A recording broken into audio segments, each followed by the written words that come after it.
On a 10 stream streak. You are a superstar, Cranberry. Thank you so much for being in 10 streams in a row. That is phenomenal. You are a superstar, and I want you to know that.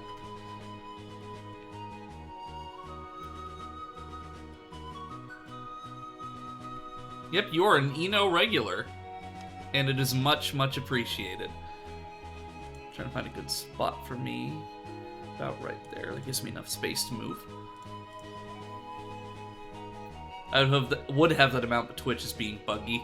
Hey, that's okay. I mean, I know, like, I know.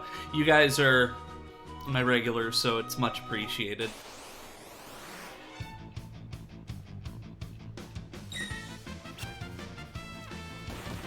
It's also preventing me from getting points in Yan stream. Dang.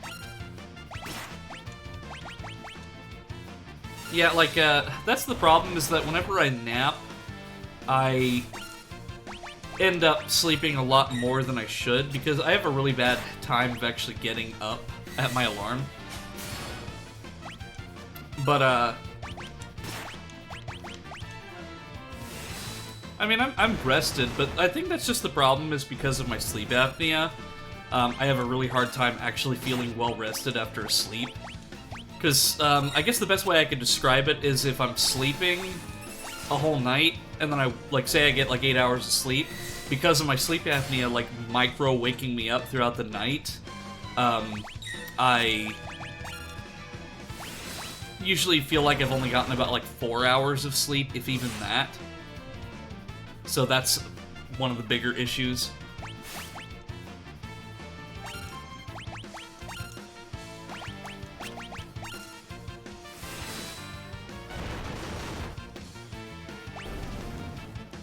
Oh, hi, Gray. Welcome, welcome. I'd be here more, but sometimes you stream when I'm asleep. I get up too early. Hey, that's no worries. I also know that you've got, like, that job and everything, Gray, so... I'm actually gonna try something here, because I have unlimited points. So can I just, like, put an anvil on myself? Yes! I didn't know that I could do that. So, let's see.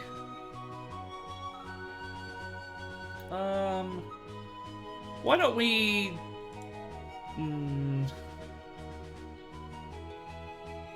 Let's go with the green dress.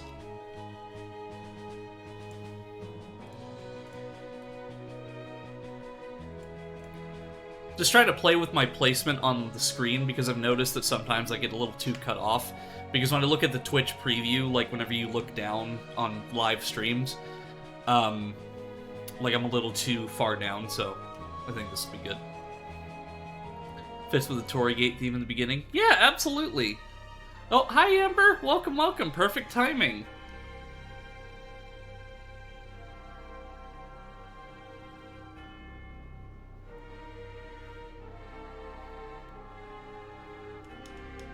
The Magitech research facility is just beyond here. Entry past this point is forbidden.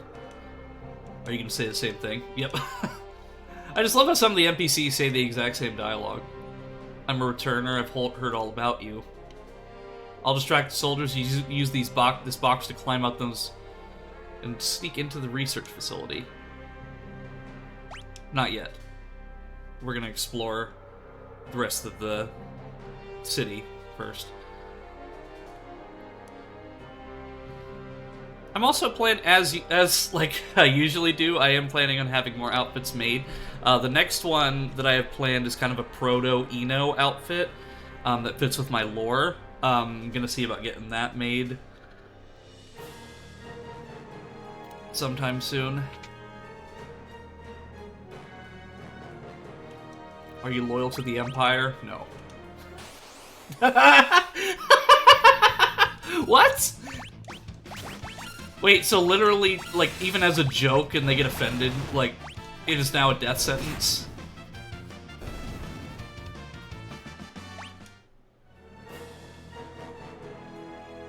You just might be able to do it. Listen, youngsters, please don't give up. Okay, I was gonna say, could I just, like, consistently farm enemies there?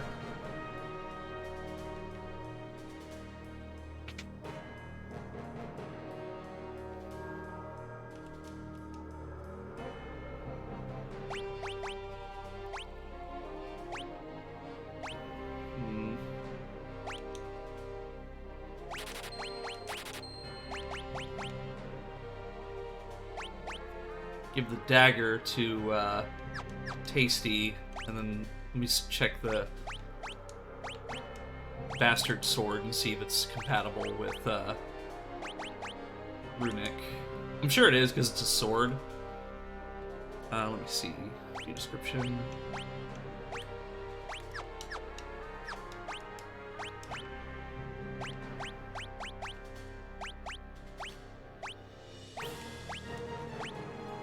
Oh, geez, I remembered how to do it last time, but now okay, I have to click on it, that's why. So let me unequip it real quick.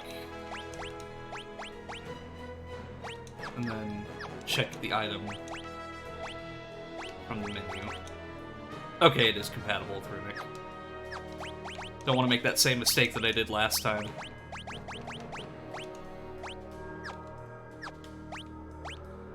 And you, I will give...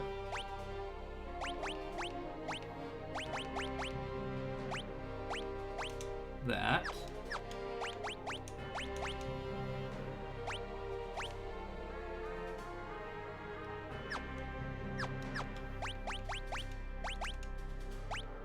Okay.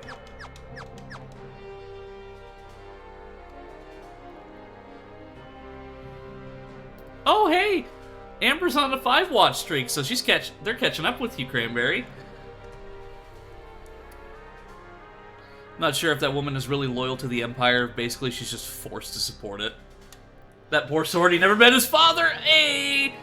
She heals your team after you beat the guards in her house, so she's presumably on your side. On the schedule, evening streams work best for me.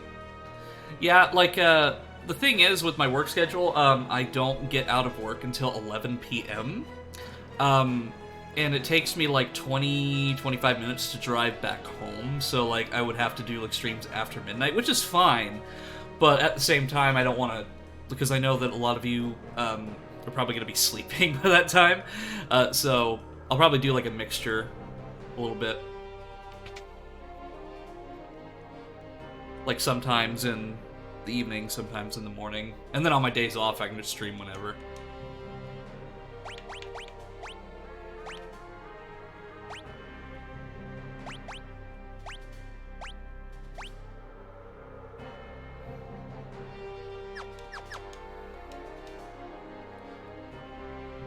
Yeah, because that's the thing that I don't want to happen, is I don't want to be, like... I want to continuously be motivated to stream, even if I'm working a lot. I really want to be able to keep doing what I love. Like, I don't want that to be taken away, so don't worry, like, just because I'm starting a new job and I'll be working a lot more, I will still be streaming, so no worries about that.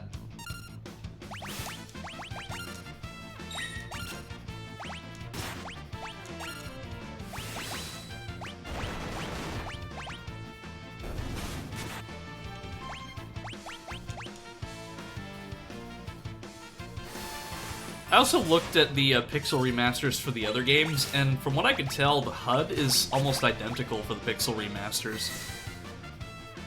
Like, even down to some of the sound effects being the same.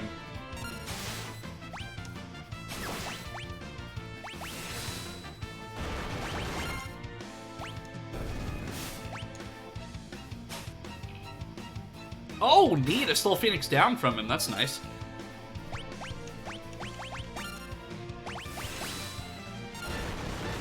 That kid casts Cure on you, Ina. Remember, this is a world where regular people aren't supposed to have magic. Yeah, plus we're also in the Empire, too, so that makes me wonder.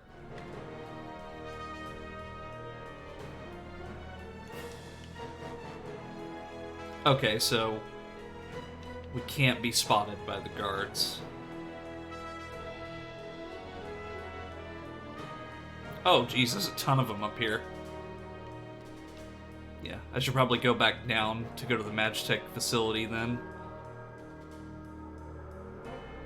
But before I go, I'm gonna go back into here where this old lady is. If you talk to his mom who's nearby, she goes into more detail.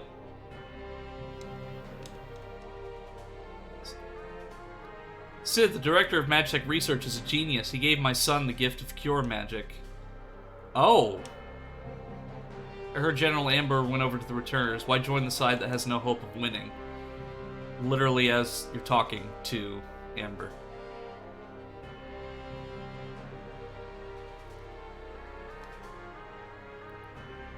There's one more building you might be interested. Which one?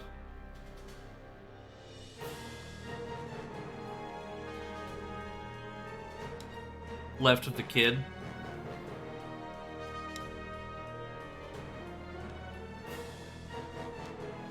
Up the stairs and left of the kid.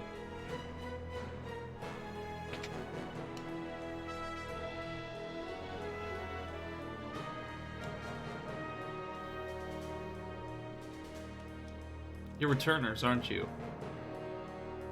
Yes.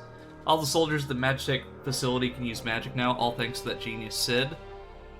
Here's another one for you. That Kefka guy, they say he was Sid's first experimental Magitech knight. But the process had been perfected, so while Kefka ended up with extraordinary magic power, it shattered his mind. Oh. Brooke, Miranda, and Zen are all controlled by the Empire now. It's for their own good, really. General Leo's a good man. Compared to him, Kefka's uh-oh, please forget I said that. Yeah, that does explain a lot. Like, that's why Kefka is so... well, Kefka.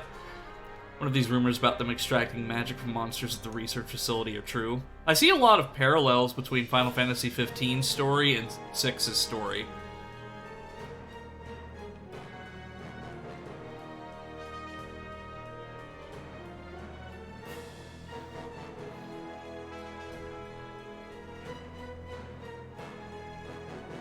Oh, that just led me right out of the capital.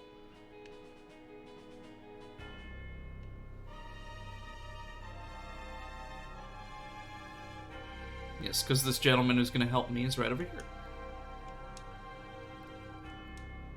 And to think that one of the returners is literally, like, walking around freely in the capital.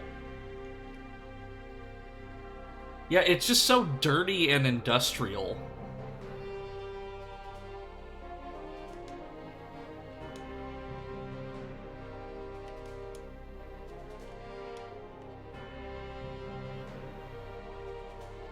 Hi, Tasty. Welcome, welcome. How are you doing?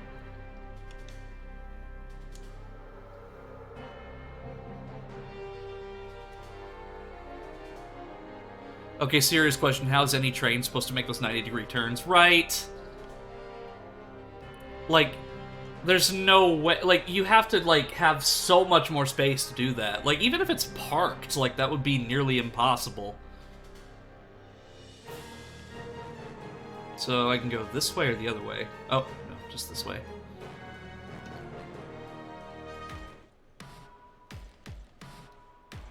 Yes, Amber is, and my squad is infiltrating the Imperial factory in the capital.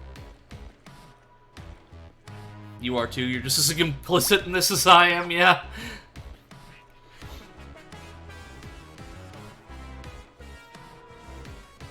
Now we get this funky Sonic the Hedgehog-esque music. Well, we did, but...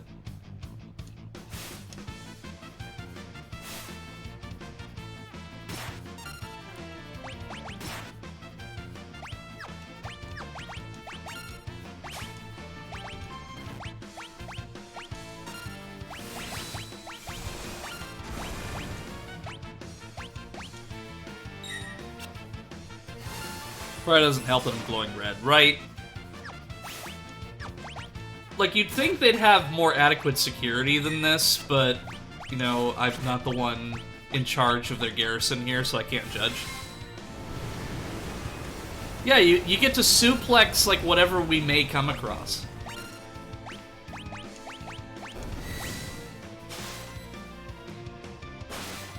The three of us and Colonel Sanders, woohoo. Here, I'll even do a suplex now. If this blizzard doesn't kill him. Oh, never mind. You know, I sent you on Discord how the train makes those turns. Okay, let me take a look. I'll just pull it up on my phone here.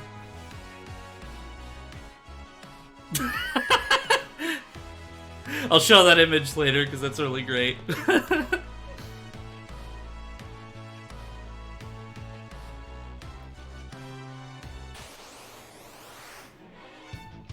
A proto armor.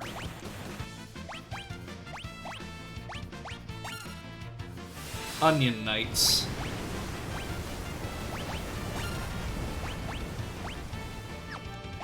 We'll use Runic just in case.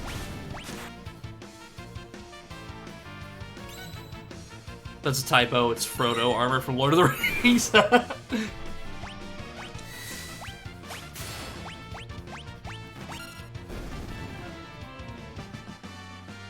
So if that's the Frodo armor, then we're gonna run into some Bilbo Baggins. Let me guess, we have to... Yep.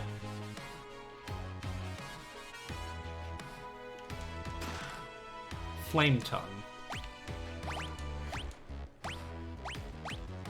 Sword infused with the power of flame that may cast fire upon a striking enemy.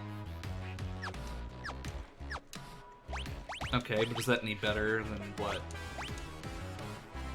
Yeah, it is.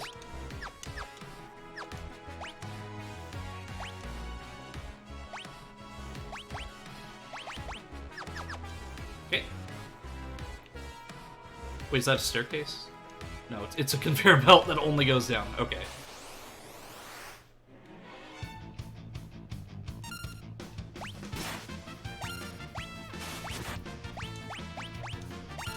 See, it's just like... Oh, shit.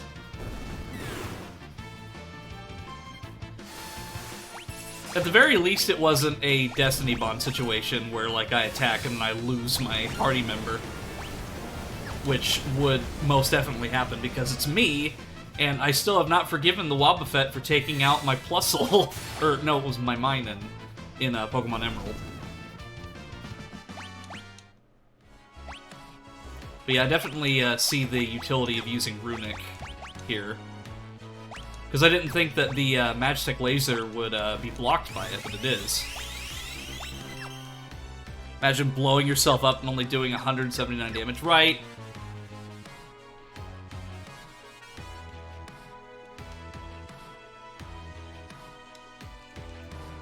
Okay, so looks like I can't do anything over here because that's a reverse conveyor... Or it's a conveyor belt that only goes down, so I've got to try over here. Yeah, my Nuzlocke run was over the summer, I think. It was a while back, but I did a triple run with two other streamer friends. They played Ruby and Sapphire while I played Emerald, and we all streamed at the same time. But I lost my both my Minun and my Machoke to freaking Wobbuffets in Mount Pyre. And I am still mad. And anytime I see a Wobbuffet, I just can't... I just can't even.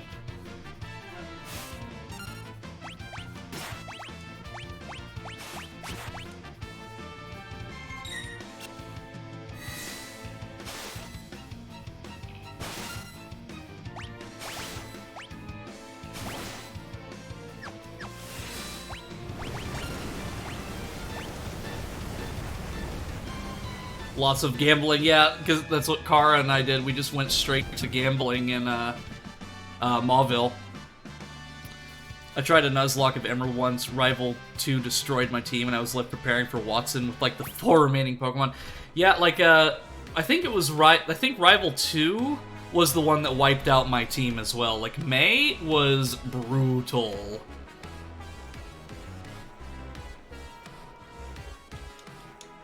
Okay, we can go through these pipes. Hi, Sarah, welcome!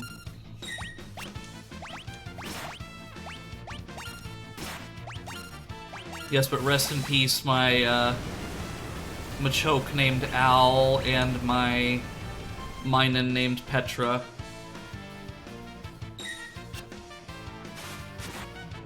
But then again, there was a really devastating loss on, Game Wizard's part, because whenever he lost his start, I never lost my starter, because my starter was Cranberry, and Cranberry is awesome. Cranberry the Swampert, but, what happened was, Wiz lost his Blaziken, and immediately after he lost his Blaziken, he named his Blaziken Sanders, And then right after his Blaziken died, he ordered KFC on stream to be delivered to his house. And he ate it on stream. It's like you literally just deep-fried your Blaziken. Okay, so that just leads me back down here. So I guess I need to go a different way.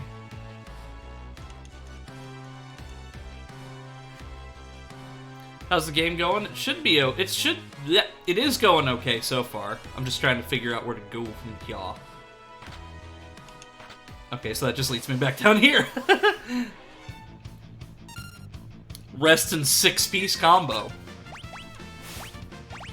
with the potential for a biscuit and some barbecue sauce. And again, I've said before that I really like Popeyes better than KFC, just because I like Popeyes fries and their biscuits more. But the local Popeyes that I haven't been to in years because they're just infamous for giving really bad service and not giving you your order right. And I get it, because fast food is a very stressful job, but like the fact that it's a consistent thing, like even like at a stressful job, like you'll have your good and bad days, but like it's just consistently bad days for them over there, and I feel really bad for the people there that are working if it's that bad that the service is just consistently bad.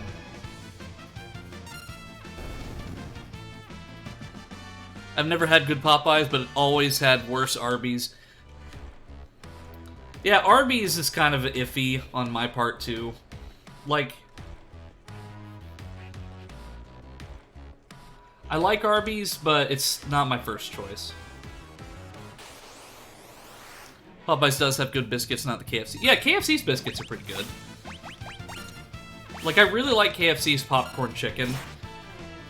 And then they're like, the chicken bucket or whatever they did. I just haven't had KFC in a long time. I just never really felt the desire to eat it. Like, usually if I'm in the mood for, like, fast food or something, like, I'll probably just get, like, Sonic because the drinks are more worth their value. Even if Sonic is really cheap with their app and not giving you any, points for however much you buy. So really the only benefit of having a Sonic app is to get the happy hour drinks all day. Because they don't give you rewards like other ones do.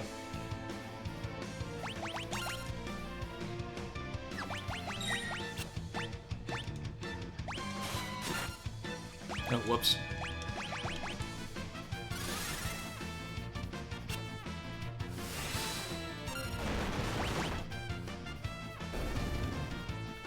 My Sonic closed. I also haven't had either in a while. But, you know, Arby's, they have the meats. And they have good social media branding. I don't know, it's just like, it's not really my first choice. It's just, I think it's just because there's not a lot of them on the menu, stuff on the menu that I like to usually get. I do like their fries, though. Arby's has some really good fries, because you can also get them at Walmart and cook them. Not that they're going to be the same quality, but it's still good. I just made the same mistake. Luckily, the crane was right there.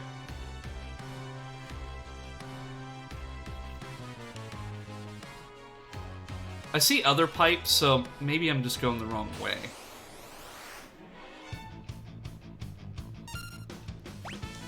See, like, I would say, like, if you're going to get, like more of a higher-end fast food, Five Guys is really good. Because they'll just, at least the one that I go to, they usually stuff your fries so much that you'll have, like, a ton of extra in the bag. So you're basically getting, like, 1.5 large fries if you get them. And their burgers are really good, too.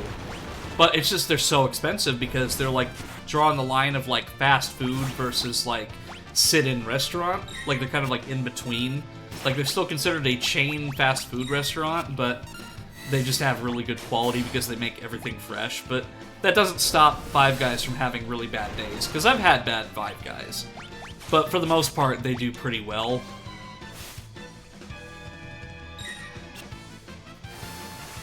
But I couldn't work in fast food again, because I worked at Ironically enough, Sonic once, and I just can't do it again. Like, I got actually laid off when I worked at Sonic because they hired too many people. Oh, hi, Pete. How you doing? I haven't seen you in a while.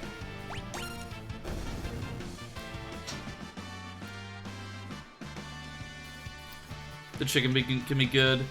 My dad and I used to get the best stuff from each of the fast food places in the area and combine them. Yes, exactly. I would get, like, Sonic drinks mixed with, like, Taco Bell.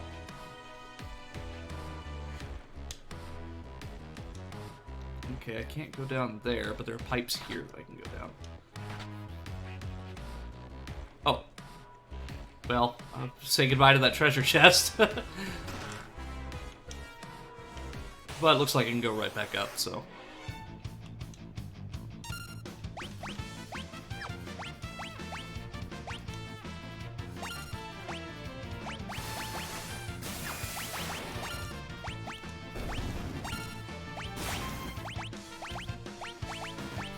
Ah, fuck, I messed it up. I hit an extra button right at the end.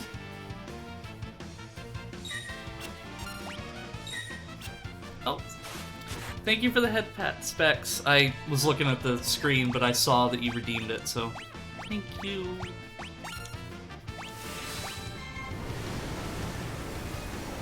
I want to be the guy at Burger King that slips exactly one onion ring to your fries order. Sometimes at Sonic that would just happen. Because, they would cook, because of how, like, quickly they would cook stuff. Sometimes there was just one, like, left over, or, like, they would have, like, this fridge right next to the fryers, and you would pull stuff out of the fridge, but sometimes, like, the bags would be open, they'd be mixed up with other things, so that's another reason why you'd sometimes get, like, fries and stuff mixed in with, or...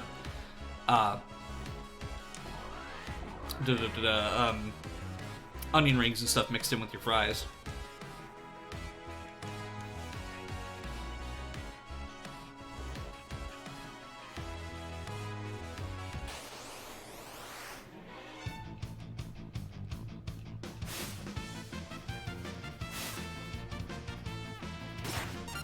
Yeah, but, like, I think, like...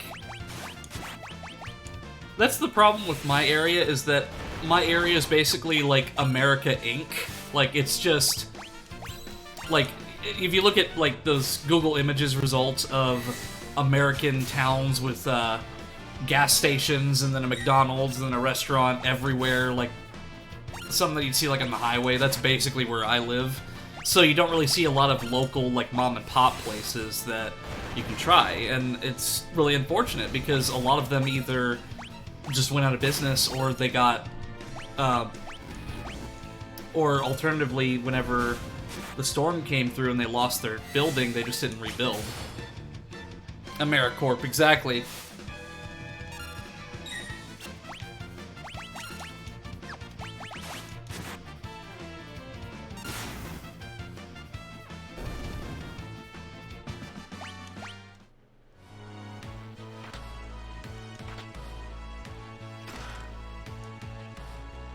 Yeah, it's just a shame, though. But I mean, like, I'm not really too worried about it, because if I really want to go eat at, like, a mom-and-pop restaurant, I can just drive, like, to another town nearby and get that experience. Thunderblade.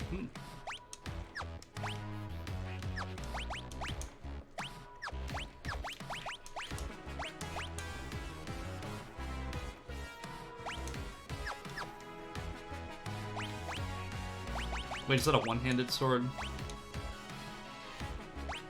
You know what, I'll keep the Moonring Blade on him.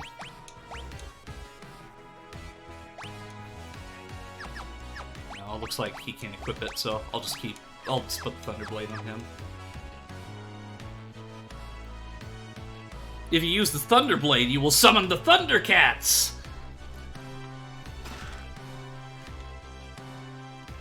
Most of my favorite restaurants in the area are gone now. I'm glad there are still a lot of local restaurants around here. I just wish there were fewer vape shops and 7-Elevens. Truth. Like, literally, when I went to visit Tasty in his town, There was literally a 7-Eleven across the street from a 7-Eleven. It made no sense at all. Like, why? Like, what is the point? Like, I guess maybe one of them was built before the other. Like, maybe another one was a gas station from a different brand that was bought out by 7-Eleven. But it's like, why would you have the same exact gas station across from each other? Like, you're basically ruining your own revenue because people have to choose. I mean, sure, like, maybe you help the people that may have, like, went the other side of the road, but at the same time, like, what is the point? That's like having a McDonald's next to a McDonald's. It's like you're just wasting resources at that point. It's like a Hydra, like you take one out and then another one grows.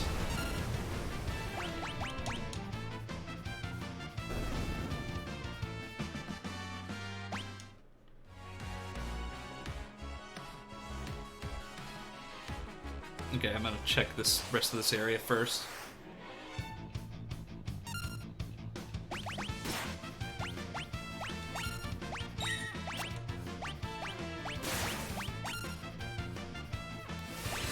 There's a reason for that, Eno. Yeah?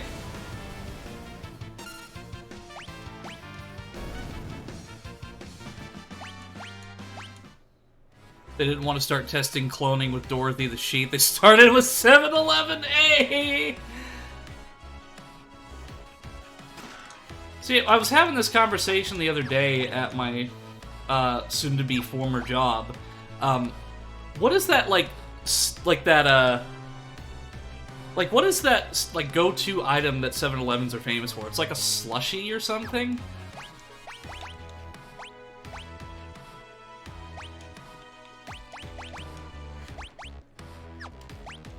What do the dragon boots do? Change the attack man to jump.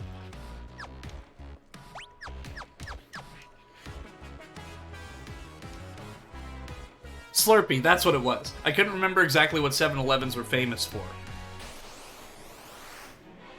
You rarely go to them? See, I haven't seen a 7-Eleven probably since that point. Just because it's just like our area was like we have like quick trips and things like that, but like for the most part we don't have brands like 7-Eleven out here.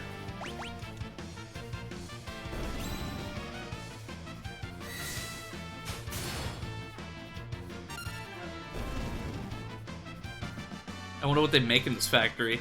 Give them any more business and they'll start breeding again. Oh no.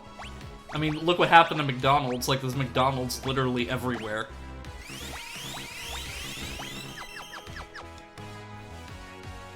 I'm actually gonna see if I can make this map bigger. No. What's the biggest it gets?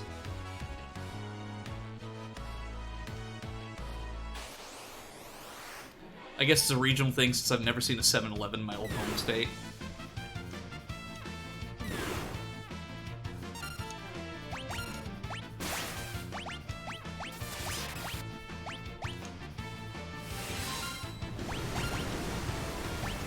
Yeah, I haven't seen a 7-Eleven since that point.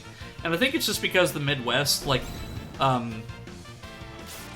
most common one I've seen in the Midwest is Quick Trip or Come and Go. Like, those are probably the most common ones I've seen. I actually worked at a Come and Go for a little bit. Well, for one day. and then I left because they told me that if I get robbed and there's more than $100 in the register, you get terminated. So I was like, nope, I'm not doing a job for this.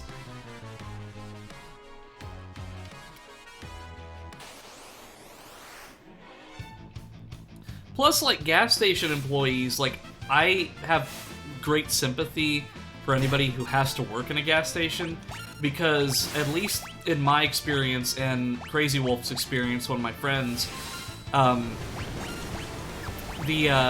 lot of the time they'll make you work like 8-hour shifts with like a 10-minute break at maximum, and that's not even guaranteed. So like, you're just working consistently throughout the day, and you have a higher robbery rate than most other businesses. So it's like, you know, like, is it even worth it? But like, anybody who can just handle that job has my respect, because I could not do it. I didn't even last a day. I just remembered that where you live is Quick Trip. In the upper Midwest, we have Quick Trip. Remember that Simpsons episode where Bart was in the mall and every other store was a Starbucks?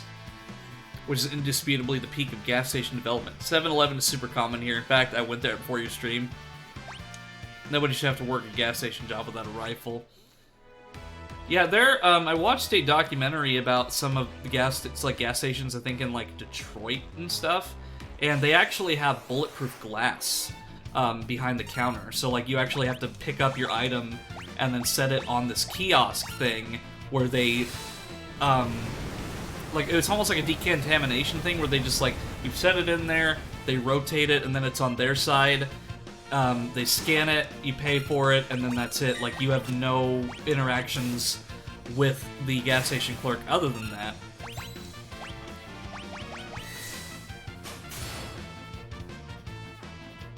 But I understand why they have to do it.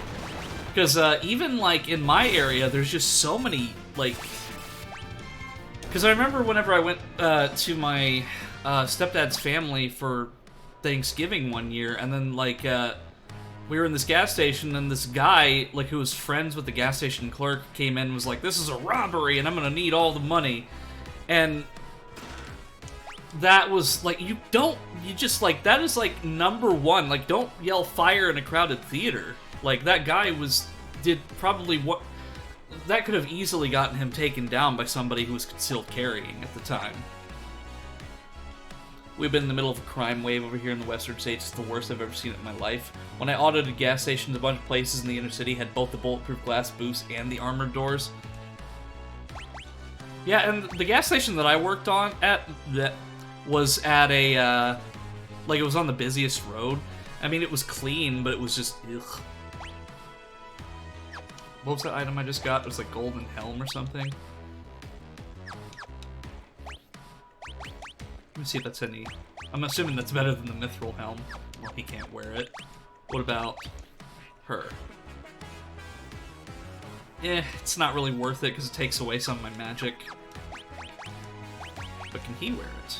Yes, he can.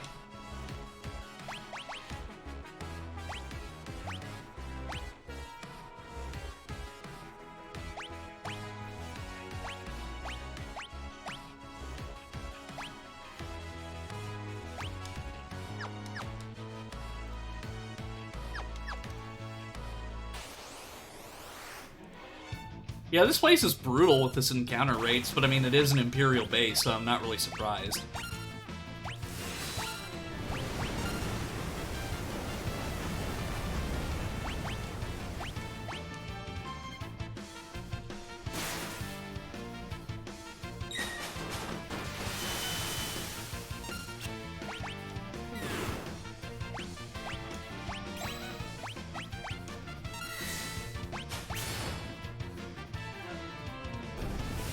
Yeah, and I won't read it on stream, Cranberry, but like, yeah, I've definitely seen the effects of stuff like that.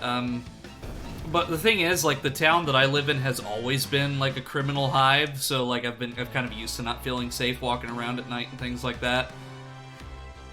But hey, I think I'll move on to a positive topic here. So.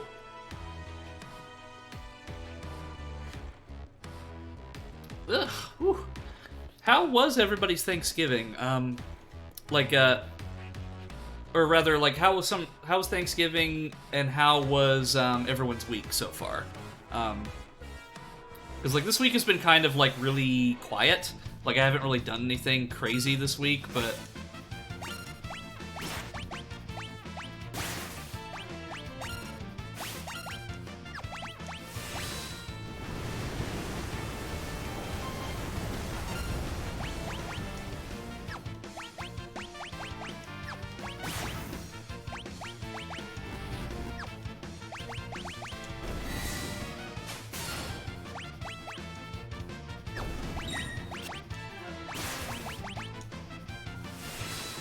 Okay, that should be good. I should be able to heal Amber after this.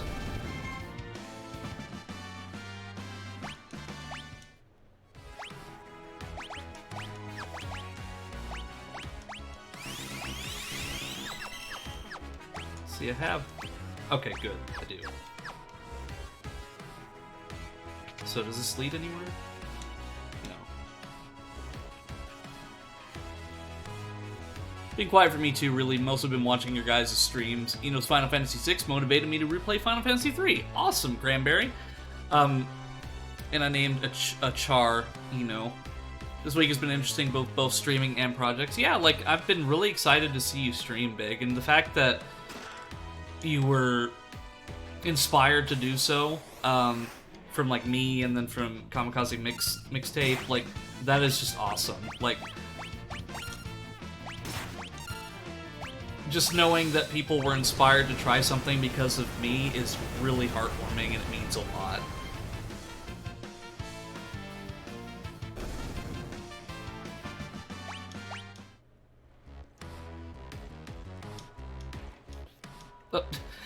They put this here, like, as if you could just jump off onto that platform, but you can't. It's like, why would you even do that? Okay, so I'm assuming that's where I need to go, is up there, though. But, luckily, I'm getting good experience from this. Well, I mean, it's not a lot of experience, but I'm getting experience. Self-destruct did 88 damage!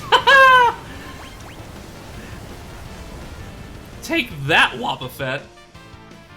You and your Destiny Bond can, well, disintegrate along with the rest of those enemies. So I'm gonna go back up. Yeah, because this area is pretty hard to navigate. Especially because my eyes, like, my vision is terrible, so, like, trying to adjust everything is hard. I've had a bunch of inspiration just being around you guys with my photography and now with streaming. Absolutely, like, and that's something that I always love to see is, all of your adventures and photos and stuff. I'm just really excited to share those with everyone.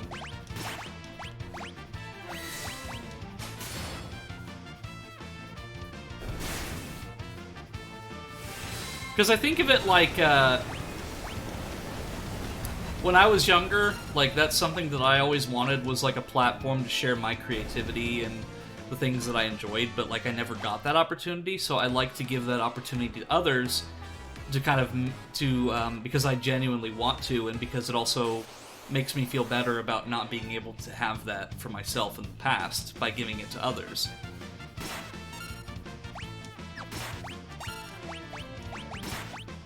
And it's also personality-wise. It's why it's why I try to be as nice as I can to people, because I know what it's like to be in a really dark spot where you feel like nobody's listening to you, or you need someone there. And that's why I try to be as nice as I can, because I know that everyone has things that they're going through. And I for sure just want people to be heard and loved and respected, and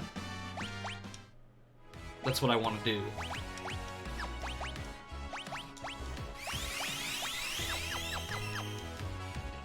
Okay, let's try going down this way. No!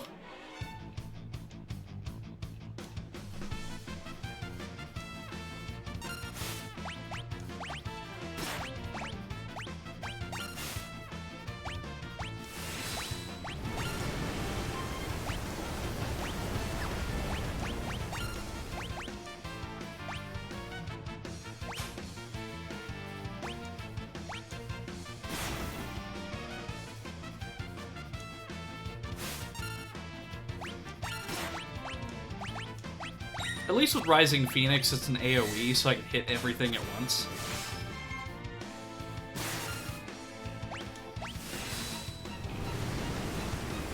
Which I'd imagine that's gonna be, like, super powerful later on.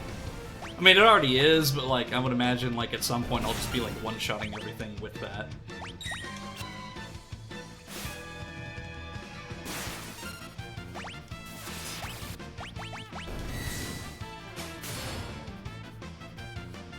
I've also been thinking about the next game that I'll play, like, alongside my RPGs. So, like, as has been in my realm for the past, since I started, like, I've been doing, like, a JRPG, and then I stream something else alongside that JRPG. I've just been kind of thinking about what I'm going to stream alongside this. I thought about starting Fable: The Lost Chapters because that's one of my favorite. That's one of my favorite Western RPGs. And that one's not particularly long, but at the same time, like I don't want to like play 2 super long games at the same time. But you know, we'll see. Because it was either that, I was either going to start that, Metro Last Light, or Metroid Prime. I'm just not sure what I'm really in the mood for yet.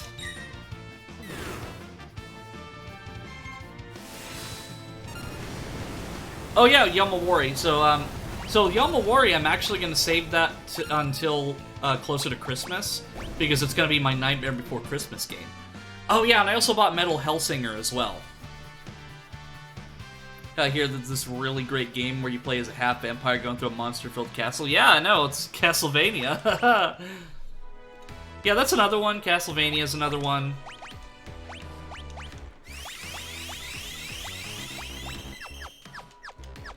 But I'll see. Like, I think what I'll do is, I might do, like, a one-off stream of Metal Hellsinger first.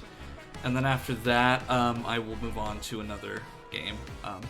I don't know. We'll see. That's the great thing about my streams is you never know what you're gonna get. It's like a box of chocolates. 3 of your characters are blinded. Yeah, because they have these awesome sunglasses.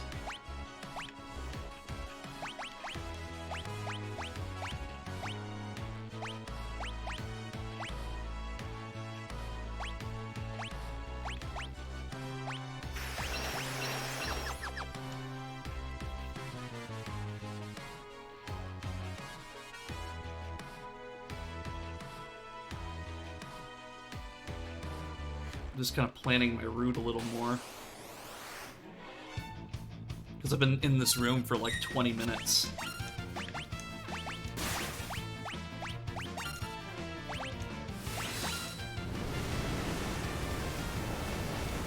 So speaking of, I think I found a way to play Castlevania Harmony of Despair on PC. Nice!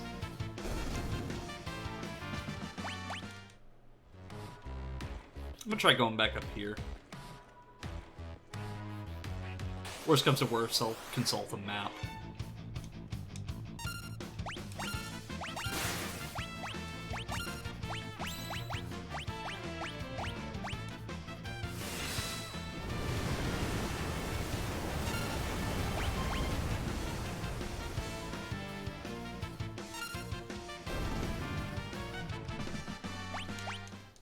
Yeah, usually I explore until I get frustrated, and then that's when I ask for help. So I think this is the room that I came from. Or, is it? Because there's a chest here.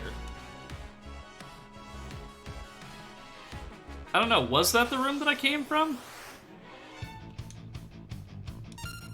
You know, this enemy encounter rate is freaking ridiculous. Like, it's not as bad as Skies of Arcadia, but it's coming pretty close. Like, you can't even walk 2 feet without getting into a battle.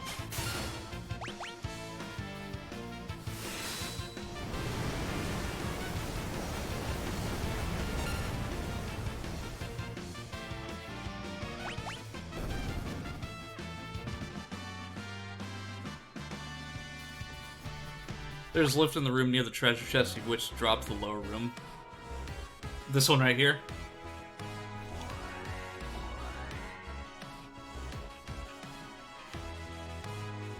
Okay, so this is the room I've been in because that chest is there.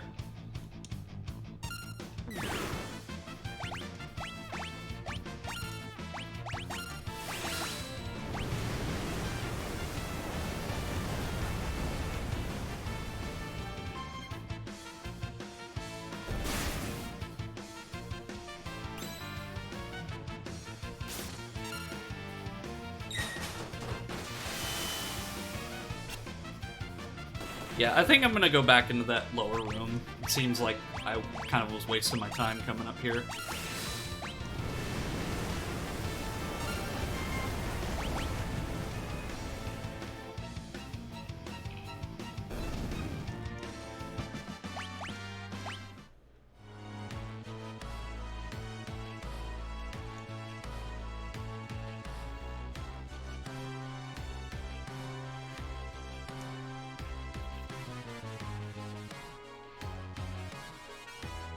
think I've got to keep going south.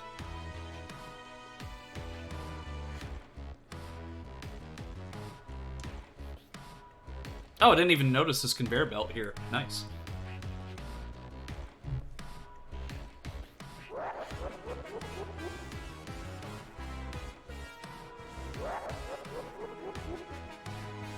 I'm a god, I'm all powerful. Ooh. I'll collect more espers, I'll extract their magic, and then I'll revive the warring triad. Why are you maniacally laughing in the middle of a factory, jerk? I've already drained all your powers, you're useless to me now. You too, take a hike. Into the pits with the... You can hear them falling. Wow, what a jerk. Did somebody say hike? Hey!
Okay, I don't have anything to... Well, there we go.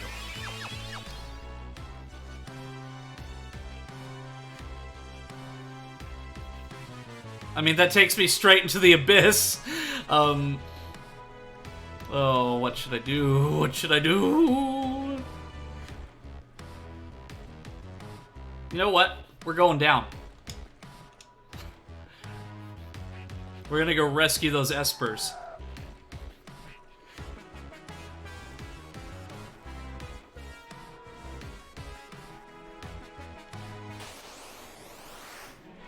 Oh no, not the Hall of Death again. The only way out of here is death.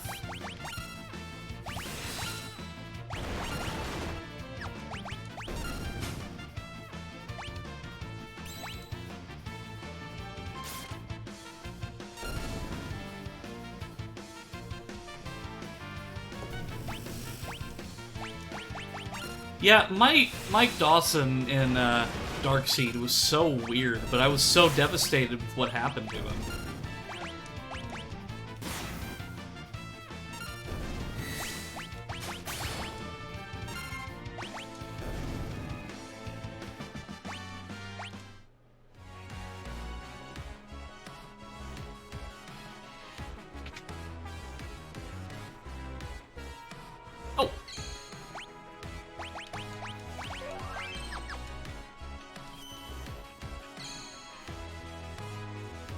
Is anything else in here? No.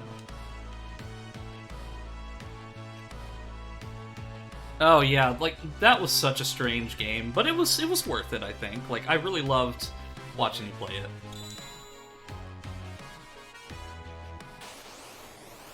But why? We literally came down here to save you and you're attacking us, Ifrit?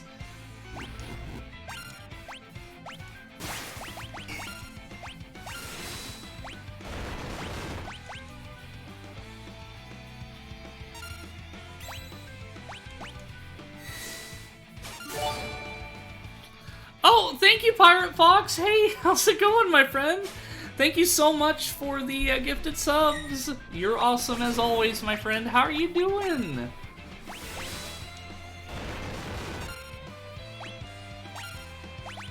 The adventuring time spirit known as Pirate Fox is here. Doing well, recovering from a cough. Well, hey, nice place to relax here. I am in the middle of my first playthrough of Final Fantasy VI.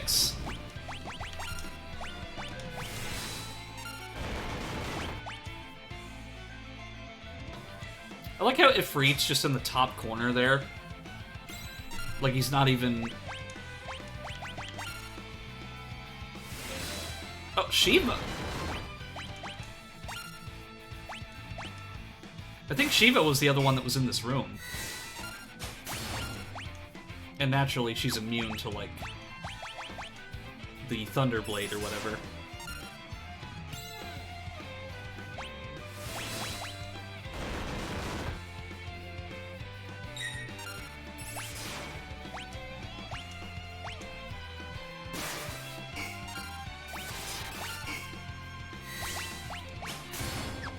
Actually, you know what? We're gonna suplex Shiva.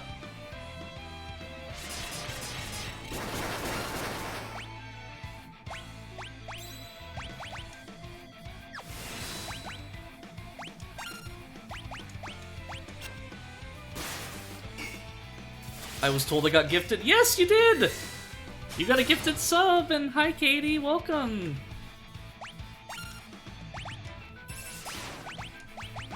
I didn't know if you guys were gonna do D&D tonight or tomorrow, so I just figured I would go ahead and stream. Who are you? I sense a familiar strength. Wait. We're... Well, too bad I'm gonna suplex one of you. We're Espers. Aw, man! I was gonna suplex them last minute. But see, if they drained all their power, they were still relatively strong. I can see why Ramu entrusted you with this power.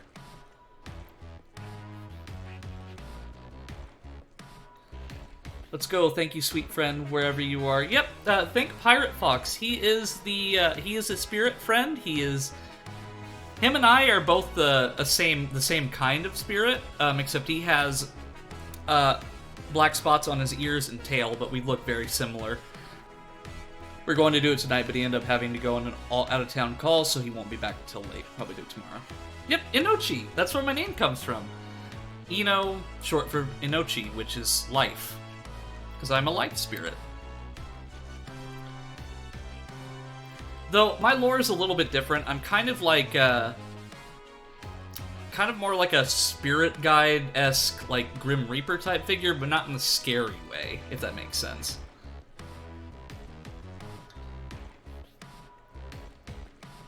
Yeah, I still haven't made my D&D character either, because I'm just so confused by it.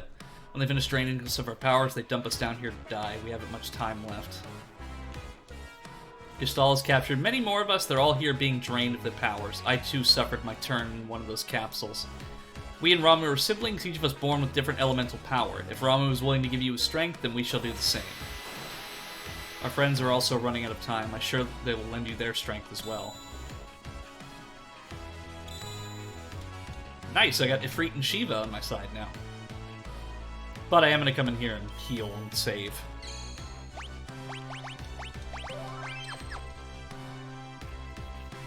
Oh, D&D? Do you need help? Sure, if you want to give me some tips. Like, I've never built a character before. Well, to be honest, I've never played D&D to begin with, so, it would be much appreciated. But it's bittersweet that they're all dying to give you their magic, yeah. If you've heard of Kenna Bridge of Spirits, the main character is a spirit guide Grim Reaper lady. Very cute game. Yeah, Pirate Fox is more of a traveler. He has seen some really incredible things in the virtual and spiritual spaces. I, on the other hand, I'm more of just like, I'm just a guide. Like, I'm just here to listen to everybody and make sure they get to where they need to be. Look at the floor of the room, it's full of bones. They're clearly not the first Espers dumped there. Yeah, because, like, the fact that there's bones there shows that there's been quite a long time. A general. Can I steal anything from the general? For a great low rate, you can get on time. Go to the general and save some time.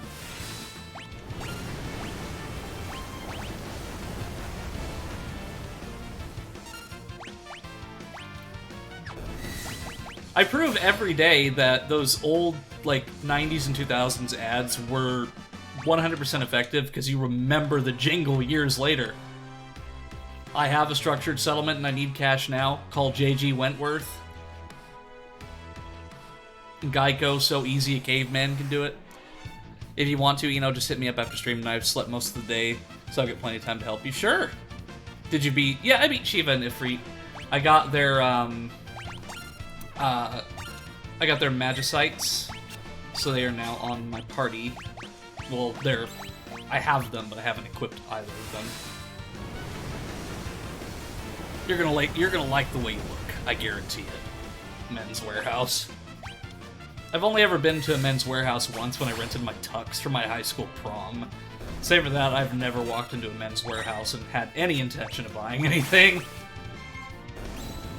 I mean, judging by my current wardrobe, I mean, probably wouldn't be the most appropriate place to get clothing. My D&D character is a dark elf monk. She's super cute. What's their name?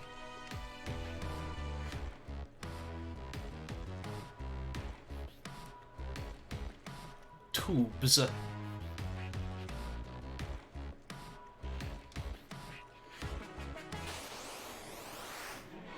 Destroyer. Re-raise, not enough MP. It's like, now that I have Tasty on my team, I'm just like looking and like, I'm trying to steal like absolutely everything. Like if they have anything.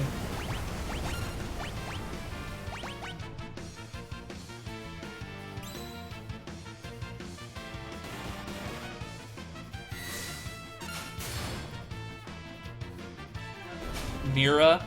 Aw, that is a really nice name.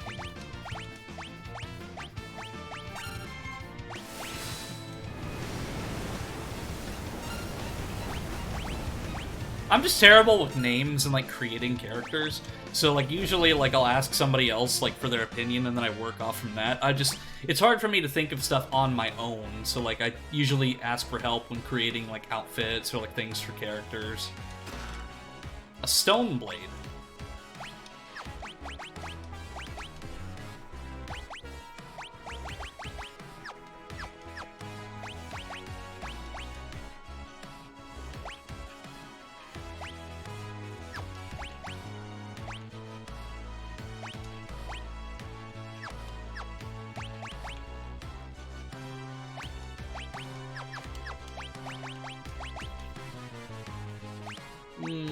Well, it already has the negative effect of the magic, so I'll just give her the stone blade.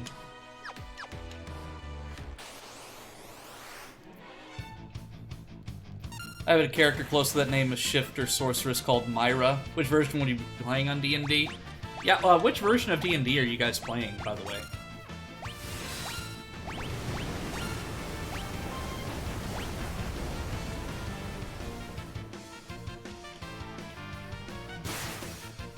Because, like, D&D is something that I've always wanted to get into. But it's just been, like, over the past, like, 10 years, like, I've just never really had the time. Like, anytime I'd go over to, like, a friend's house or something, they'd be like, okay, we'll try D&D, and we just never had the time. And especially now that I'm going to be working that new job soon, I'd like to get some of the things that I've wanted to do out of the way, and that way I don't like forever procrastinate. Because like I said, I mean, I was a little concerned at first whenever they said like, oh, I'd be having 10-hour shifts, like 4 days a week, 3 days off, which is good, but on my schedule I have like 5 days currently, but it's only 8-hour shifts, so it's not like they're making me work 10-hour days for 5 days. No, like it's just they cap it off at 40, which is great. So I still have time outside of work. But, I mean, I'm still nervous about it, but I got a little more confident whenever I looked at the schedule and I saw that other people, like, there were tons of people doing the director thing, because I was so used to not having anybody, other than just the, like, 2 directors at my old news station, but it seems like there's, like, 5 people who know how to do it and do it throughout the day, so if there's like 5 people that do it, then that shows that it's not that hard to use. And since I don't have to worry about other people and it's all just automated, you know, hopefully it'll be a cakewalk. But, you know, we'll see. 3.5, done very rusty. 4E. Semi-homebrew, though. Homebrew can be interesting, but how effective it is really depends on the group and the DM. Yeah, you see, like, there is a game store that I go to that is also my dojo. It's a game store slash dojo that my sensei runs, and he does fairly regular D&D games, like, throughout the week. And I've met some pretty good people there, but again, it's just I've never really, like, took the plunge to actually play or join a game.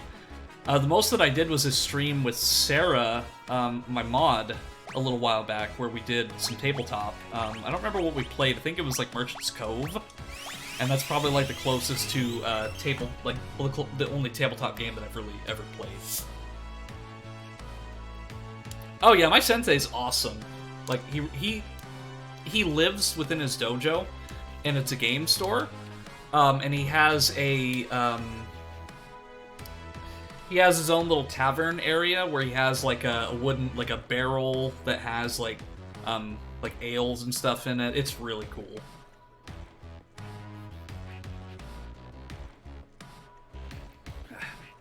And hydrate.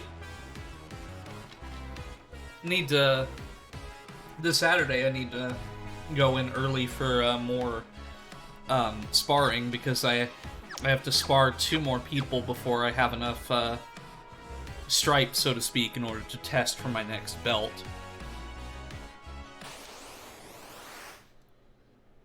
Number 24.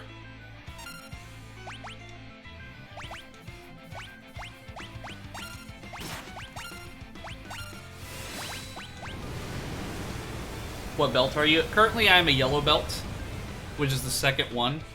But I'm very close to getting my green belt in the system, at least in the system that my sensei uses.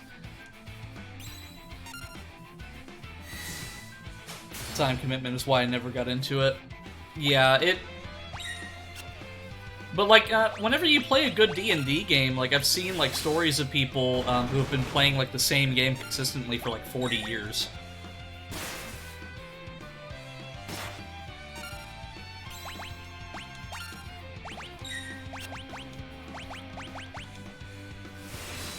Different dojos, different belts. Yeah, like, it's, like, the yellow belt is the second one. At least in my dojo. Like, well, I really want to get to the green belt because I want to learn the bow staff. Because, like, the bow staff is what, like, I'd be using as my hiking stick. So, like, it'd be cool because I'd have the hiking stick, but I'd also know how to use it as a weapon if need be. I'm one of those people, not the same game, but stuck with the group for, let me check, roll 20. See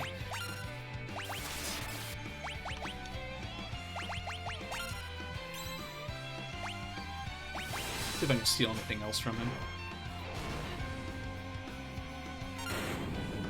No, never mind, he's dead.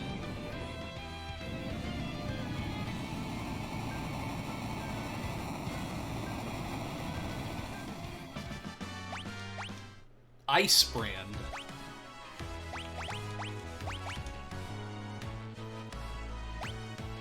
It's about the same. I'll just keep it equipped.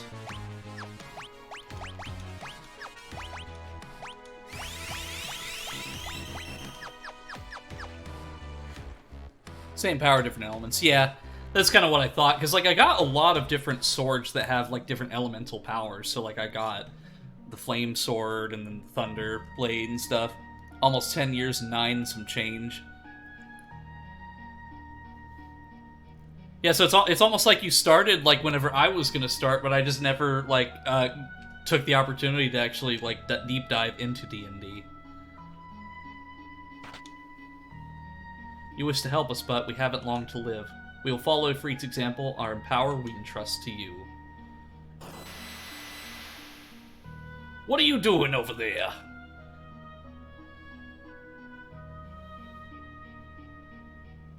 What are these? What have you done to my beautiful creatures? I just make some of the strangest accents for these characters, I swear. So when Espers die, they can leave behind the essence of their powers. The power contained within these stones must be far greater than we could have hoped to extract. Hundreds of times greater. Interesting.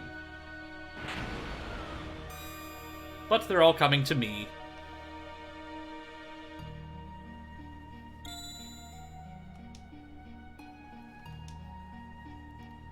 Doesn't his coat look a lot like a banana? Yeah, it does kind of look like a banana. It's like he's wearing like one of those suits you get off of Amazon. Like those jokey meme costumes. No! Why? I just mentioned it looked like a banana and I was reading what you said and I throw bananas at me and like... great. Now I gotta clean this up. Like, at least there wasn't a spider along with the bananas. Well, if there was, I mean, there is a spider spirit that is really sweet named Jess, but still. I've always just called him Banana Sid. A banana with an ass. Well, he is an ass, but I love creative D&D since people can shape things beyond the usual fantasy tropes that the group wants. Hey! Skies for Arcadia outfit now. At least I kind of fit within the realm of Final Fantasy, somewhat. General Amber, who are these shady characters? Your underlings? No, you see, Is it true you infiltrated the rebel group as a spy? Amber?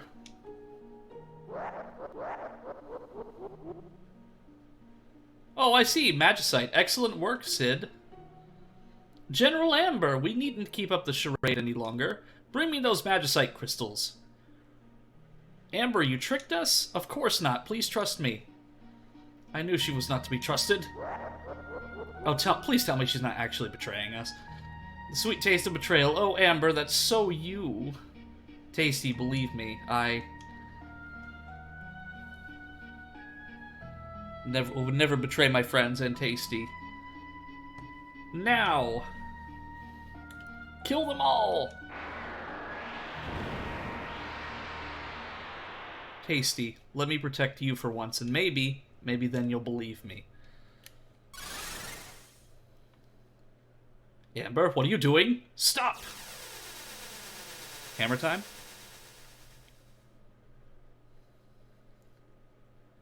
Hey, only Colonel Sanders should know the recipe for betrayal. And I'm taking Kefka with me. What just happened? Oh no, this is bad. The blast reversed the energy flux of the extraction chambers. We need to get out of here. Quick, over here. Well, don't think we're gonna be on the same side just because you're showing us the way out, Sid. Like, you did some pretty terrible things that's not easily to be forgiven.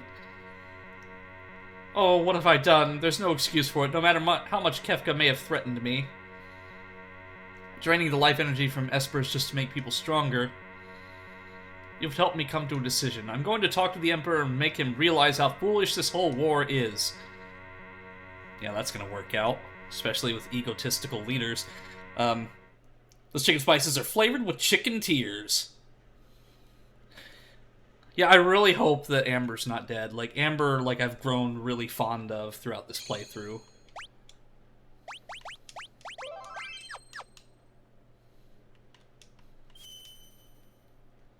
Alright, Sid. I've known her ever since she was a child. I doted on her as if she were my own daughter, but I also forced her to become a Magitech Knight. If I ever get to see her again, I want to apologize for all my mistakes. Oh no, it's Kefka!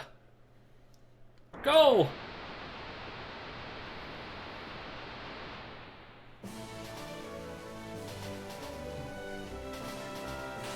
But we can't leave without Amber! A Magna Rotor? Here, let's see if I can steal anything from it. Well, at least I've got a bunch of healing items still. By the way, the scene in the original version is amazing. I implore you to look it up. Yeah, for sure. Like, I really want to see the differences. Because, like, I would imagine some of these 3D assets were either not existent at all or very different. I live to suplex another day. Yeah, and that day is today. Yeah, suplexed on a moving train car.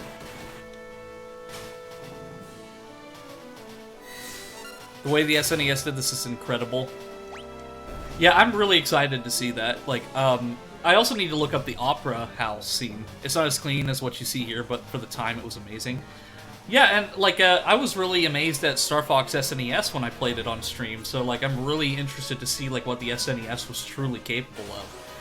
Because something that I've noticed after watching a lot of YouTube videos is that it feels like, and I understand part of it is because, like, they have to make, like, a game a certain way for, like, the mass market and the consumer and whatnot, and it has to, like, function a certain way, but it's like, it seems like Nintendo really did not use their consoles to the amount of power that they could have back then.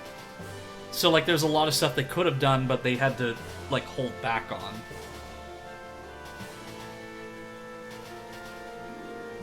Like, being able to see, like, Kaze Emanuar, he is a Super Mario 64 modder.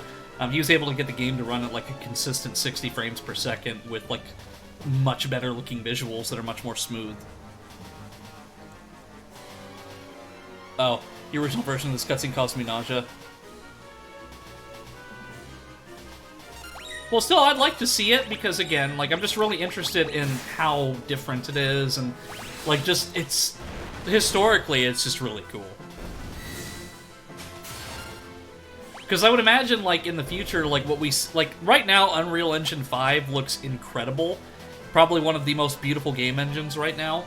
But then, like, years from now, we're gonna look at that and say, like, wow, Unreal Engine 5 looks primitive compared to what we have now. Like...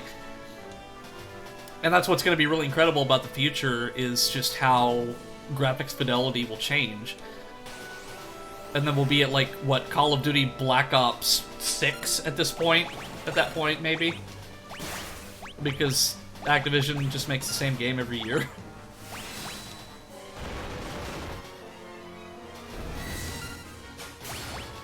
That's the thing with COD, is, like, I like zombies, but they've just really, like, taken something that was so simple and they overcomplicated it way too much. Like, Zombies mode was a fun little extra thing, but now it's become like a central, like, expectation. It's like, it's just not fun to me anymore. Number 128, left blade and right blade.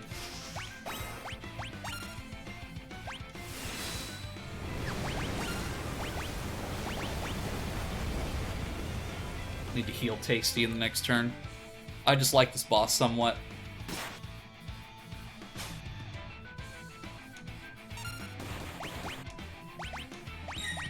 At least when I do Rising Phoenix, I can hit all of his stuff at once.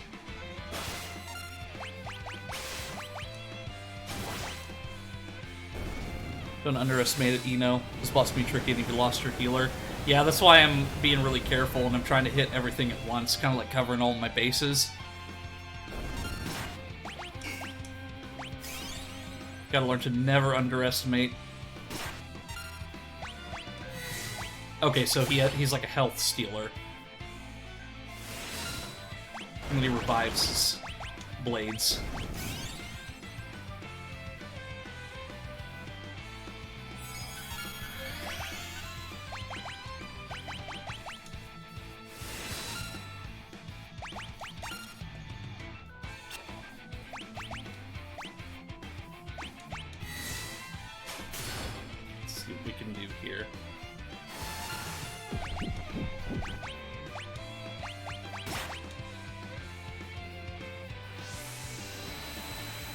Ooh, that's gonna hurt.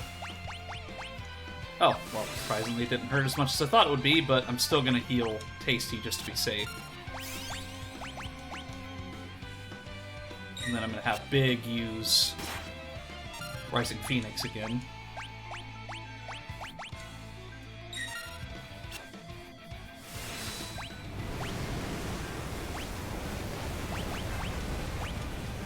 Oh, what am I doing? I've got the Espers. I need to probably use one of them.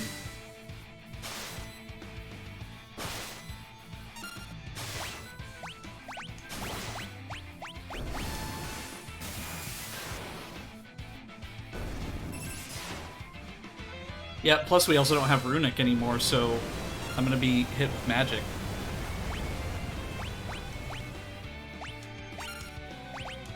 Yeah, I completely forgot that I had access to the espers. Oh shit, Colonel Sanders was insta-killed.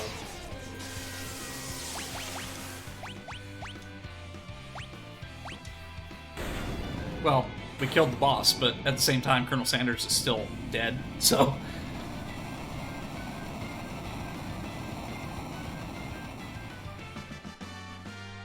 My dad saw me playing through it and he laughed his ass off and said, in my time, this was peak gaming. Yeah, because, like I said, whenever I played Star Fox SNES, like, that was really fun. Like, and I was a Star Fox fan starting at 64, so I was more used to the new style. And it was still really awesome. Okay, so let's revive Colonel Sanders here.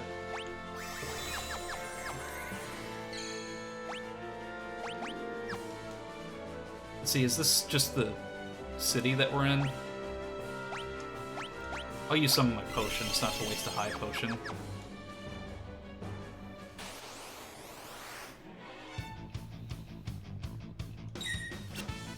Maybe the save point calls used for a 10. Oh yeah, that's a good idea.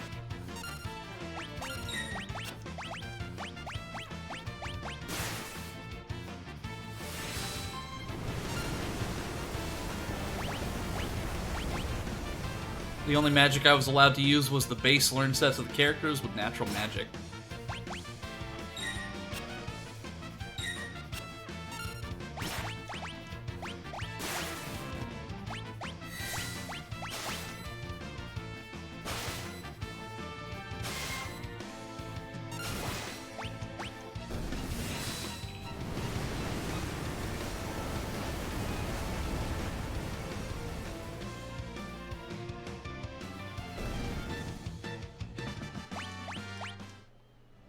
Oh, and I got a tent from that too.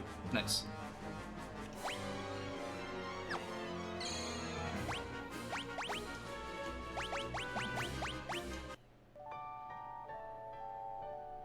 We're just camping right on top of the save point. How sweet.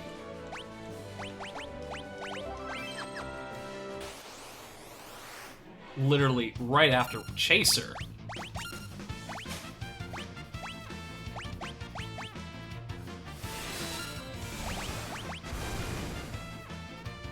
How nice of the Empire to just let you camp there, right?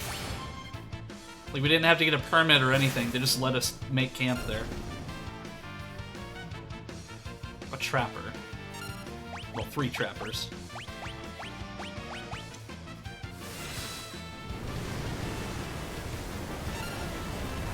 BRB getting some food? Hey, no problem. I'd much rather you have, like, a drink or, like, some food or something when you're watching, just so it's a little bit more relaxing.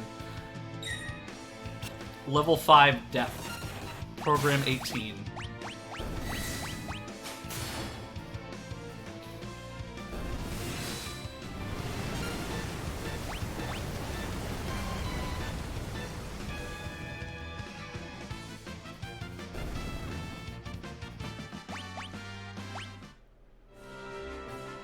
Alright, time to get out of here.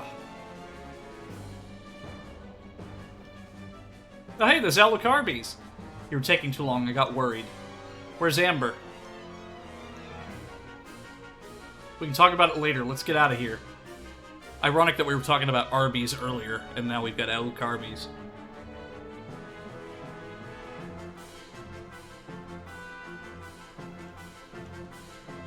Crud, what a mess. You're not getting away from me! My dad hates Arby's with a passion. I like their chicken sandwiches and their fries, but they're not my first choice. I mean, they're good, but, like, I'd much rather, just like I said, I'd go to, like, Sonic or something.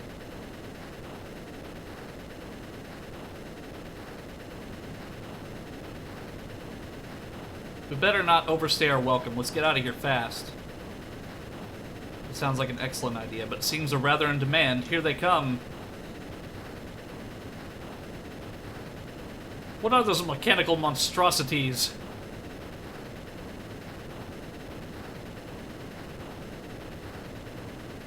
Whoa, what are those? Meme from 2016. Literally cranes. Let's steal from the crane.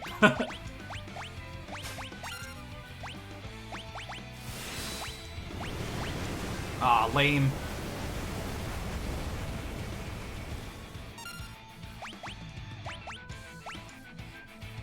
Thermal reaction level 1.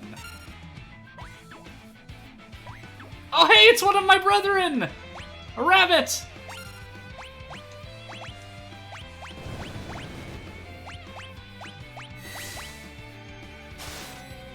Pro tip, the slots are not skill-based. Thought you were done with this ridiculous amount of bosses in this place. Anti? Yes, it's anti.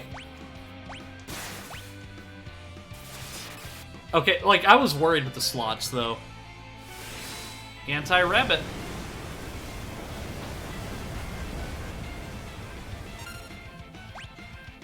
But I really like how each one of them has, like, their own, like, different skills. Prismatic Flash.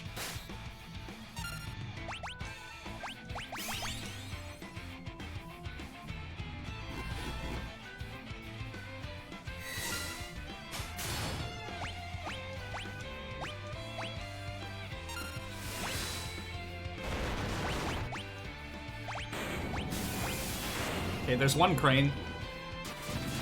Chocobo Stampede! Hey! Get 'em, boys!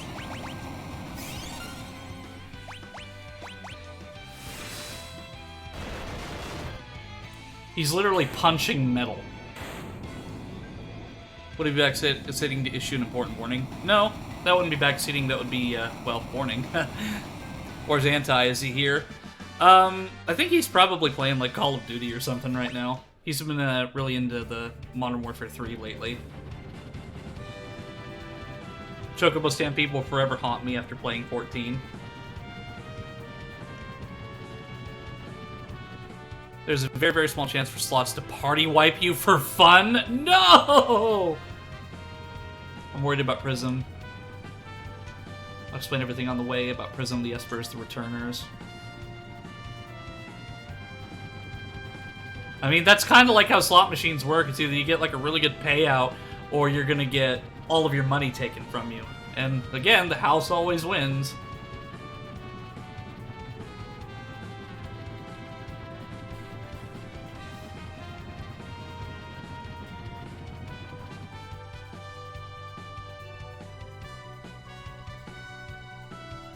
Everyone's here. Prism. I'll just say, in all my years playing this, I've never once gotten the party wipe on the slots. But because it's me, I probably would, because, like, my whole life is a slapstick comedy, so I probably would. The Magicite. Didn't even know it was a thing until my Esperless run. Father? I remember now, I was raised in the Esper world.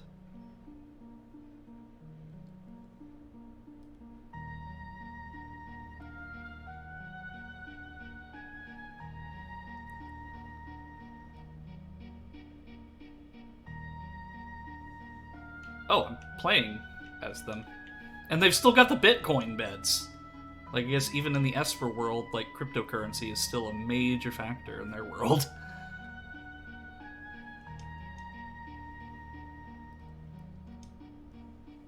Maduin? Or Maduin? Someone's trying to come through the gate. Can't access any party information. Hey, pull yourself together. Wait, is this a... You didn't see anything. Oh, no crypto. I didn't even know it was a thing until my Esperless run happened to me twice in the only dungeon I used Setzer. She's still quite weak. She'll need to rest here for a while. This would make me feel like an evil empire was around. Right!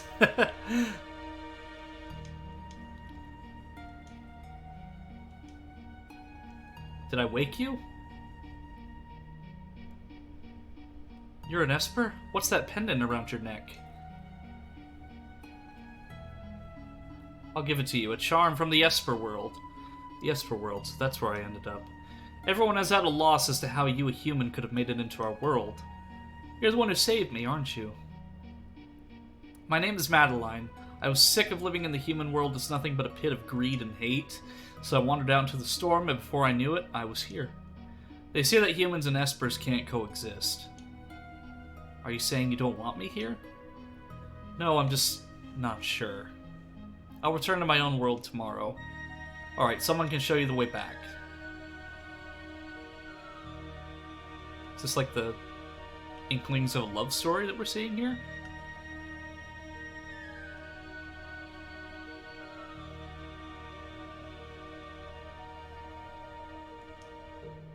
That human already left. I wonder if she'll be alright without a guide. That human girl went into the gate quite a while ago. Let's see what else is here. She could leave right now and it's still a better love story than Twilight, no kidding. So last night I was doing some therapeutic stuff that my therapist recommended, so I was looking at some of my old yearbooks. And on one of the pages, there's a girl that's holding up the first book of the Twilight Saga, and I'm like, yep, that is a 2008 photo if I've ever seen one.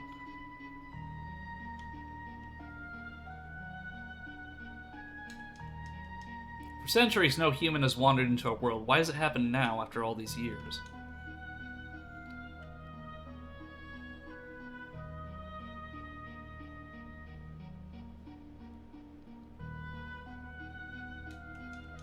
The human girl went to the gate. If the humans learned of our powers and decide to try to make use of them, that would be a terrible thing indeed. What's wrong? I'll just call him Meduin. What's wrong, Meduin? It's literally just called youth. That's the equivalent of calling somebody young, just like their name is Young. If you don't want to go back to your world, you're welcome to stay here. But humans and espers can't be together. How can we know for sure unless we try it for ourselves? Meduin your mom. Hey! Got me. Hey, don't worry, I love Yo Mama jokes, so don't feel bad. How can we know for sure? Unless we...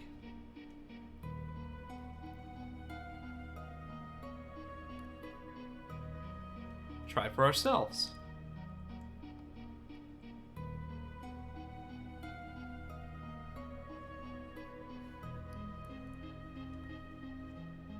This game is the only sex ed I need. I've chosen a name for her. What is it? Prism. So this...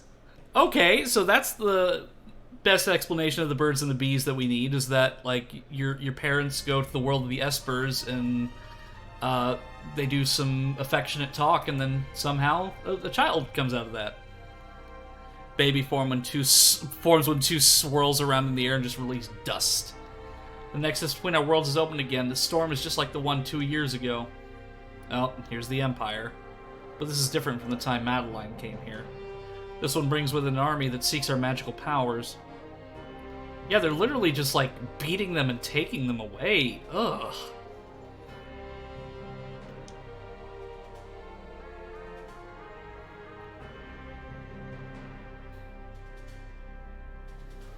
I finally found it. After all that time spent decoding the secrets of those ancient texts, now it's time to reap the rewards. Grab them, riches to any man who captures an esper. Go! So are they really trying to, like, sell the whole humans bad thing? Well, I mean... Prism's alright. Good. We've no choice. We must do the very thing we've been avoiding. You mean the magic barrier? I'll create a tempest to sweep all the invaders out of our realm, then I'll seal the gate. Even among espers, the power to create a magical seal is limited to a single bloodline. I am the last of that line. Everyone talks about Kefka, but Big Skull is a pretty awesome villain, too. Yeah, because he's just doing, like, horrible stuff. Like, just invading this world and, like, taking them of their taking their power from them, kidnapping. I may not survive, and without me, you may never be able to open the gate. The other world holds nothing for me. I forgot about the Monster Village part. Then it's decided. We've no other choice. It won't be long before the humans make it here.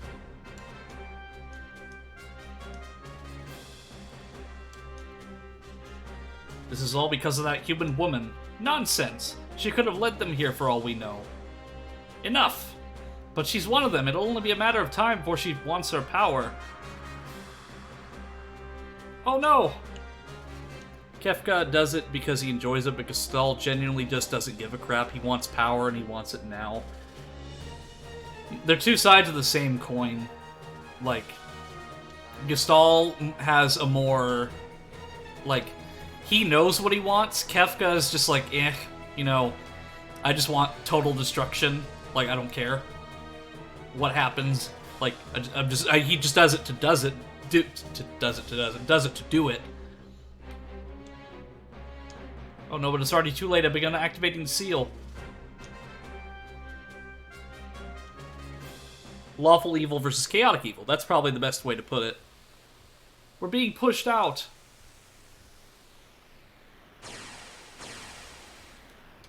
No, just when the ultimate treasure was within my grasp.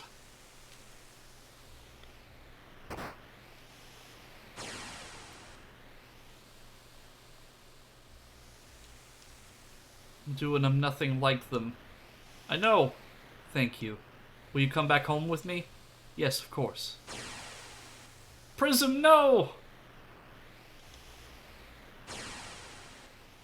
Madeline! Oh, they all got sucked out the portal.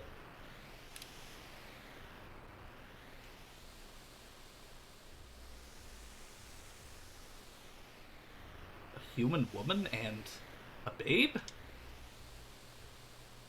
Leave my daughter alone.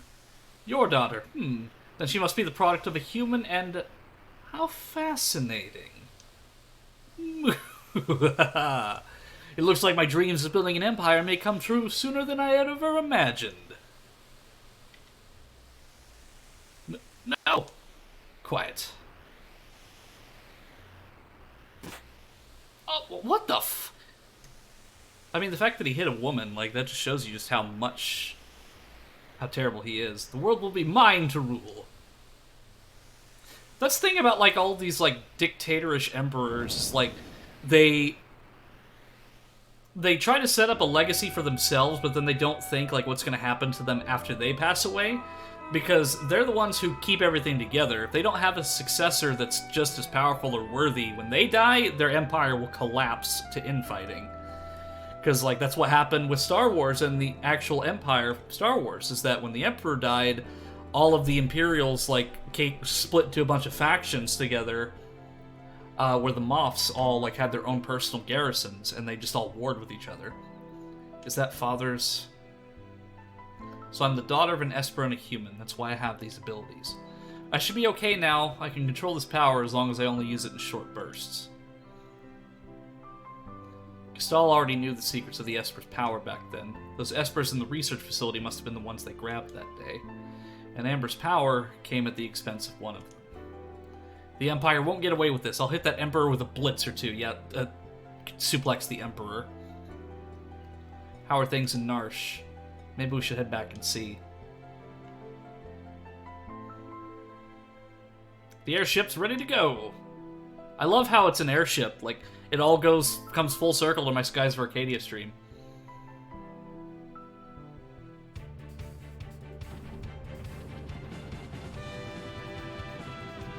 Gives me an opportunity to take a drink.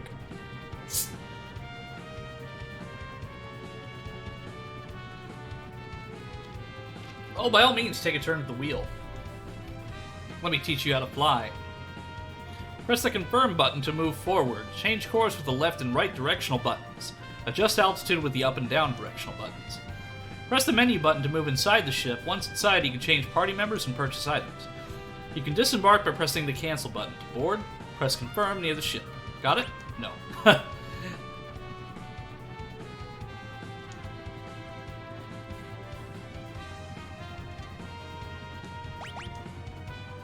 Sure. Press and hold the L and R buttons while using the direction buttons to move without changing the way the airship's facing. This is especially useful when trying to land. Press left and the L button, or right and the R button to do a speedy about face.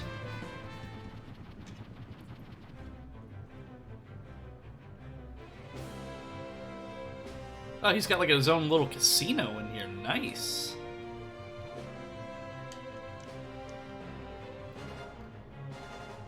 If only the Delphinus had something like this. Like, he's literally just got like blackjack tables and stuff in here. I mean, he is a gambler, but I didn't think that he would have all this stuff on his ship.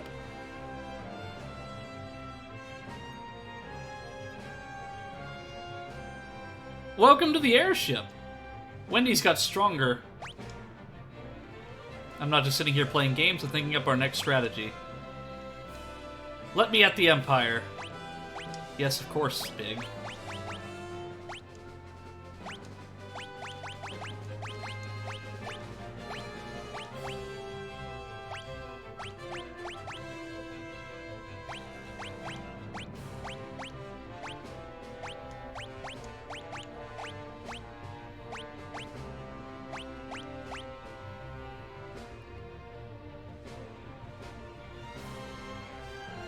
Does he have any bedrooms in there? Nope. Please form one party.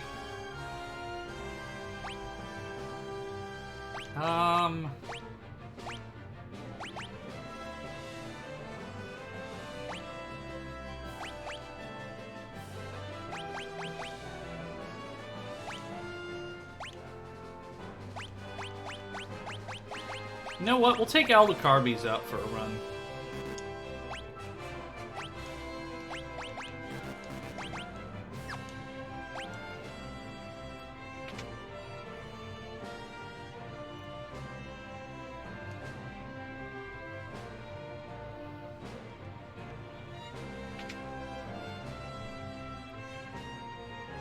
And this is like the engine room. Don't forget to equip Prism. Yeah, I have her.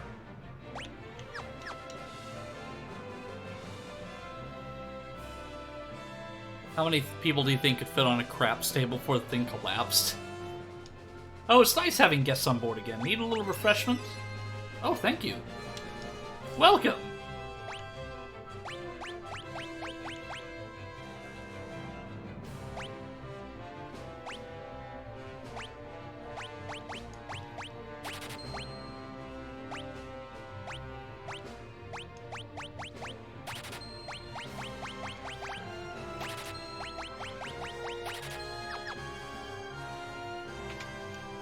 Good question. Those things look pretty sturdy, but we could find out. Yeah, we just get Big to suplex somebody on it.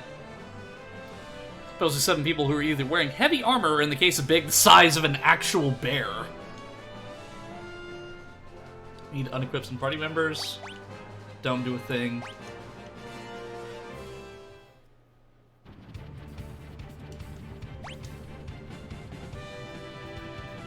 We're letting Big take the wheel.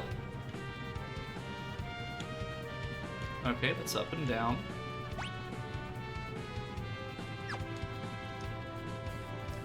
Okay, and the Narsh is right over here.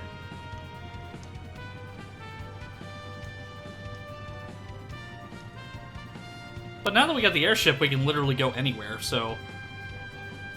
I wonder what happens if we just keep going. Because there's like this landmass right here, but there's just like there's a forest on it. Let's check it out.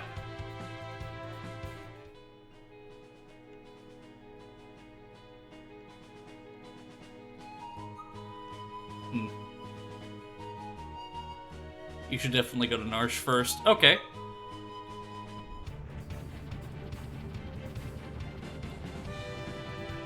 Oops, wrong button.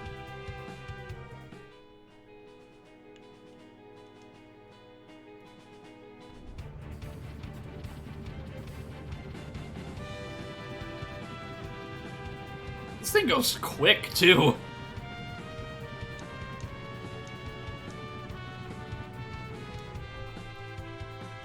Yeah, the world is square. Like, the world is not flat, it is square.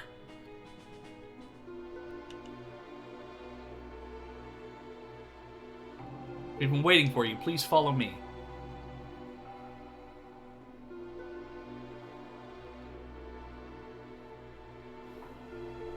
Hey, it's Bacon.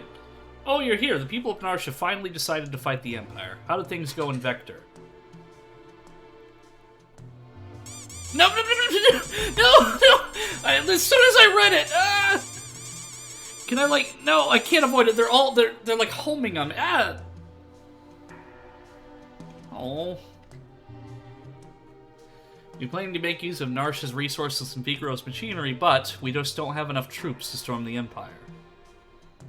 We have no choice but to open the sealed gate. You mean the gate to the Esper world? We'll never beat the Empire without their help. The sealed gate lies to the Empire's east.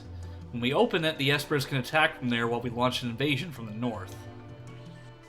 An attack on two fronts. We must reestablish the bond of trust that once existed between humans and Espers. The Espers must be made to understand, and there's only one among us who can make them. Prism. If humans and Espers were truly incompatible, I would have never been born.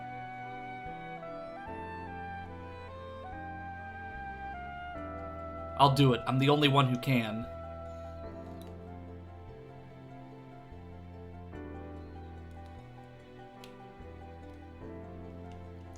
Headphones got caught on some of my fur, and it ripped out some of my fur. Ouch.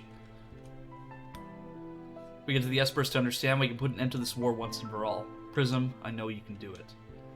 Lies to the Empire's east, but they keep it under tight surveillance. Please find a way to slip through and open the gate. Now we're left with no choice but take up arms against the Empire. Suppose this was inevitable.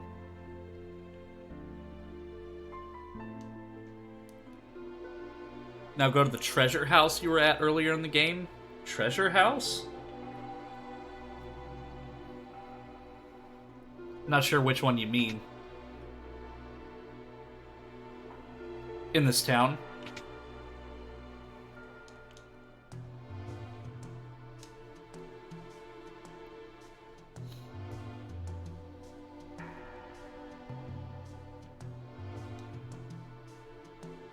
I gotta go out the side door.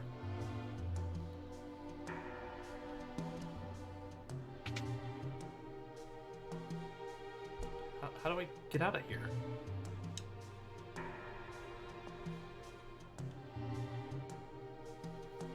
I mean, there's obviously a door that leads over there, but...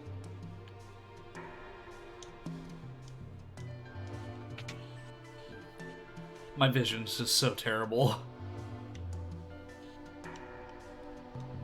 You can walk behind the house, okay.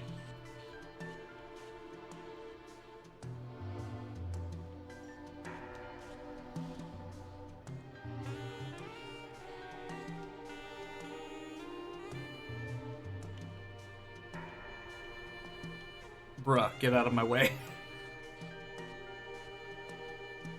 Was it the house that was up here?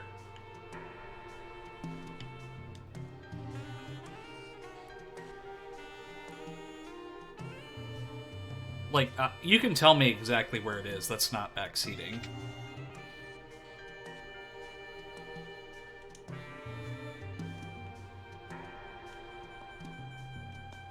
It's an Esper. I'm Lone Wolf the Pickpocket. This treasure's mine now. Okay.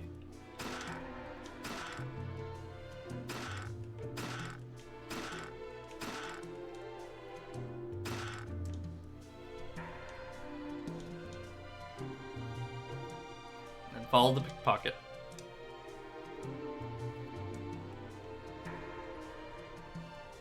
Ah!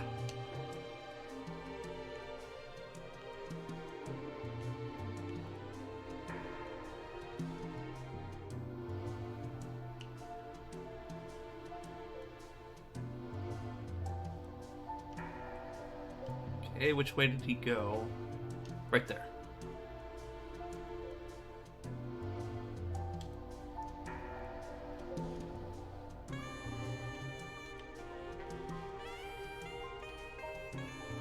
Persistent, aren't you?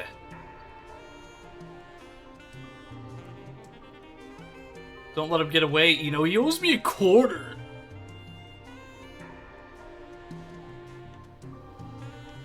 I will say one thing that,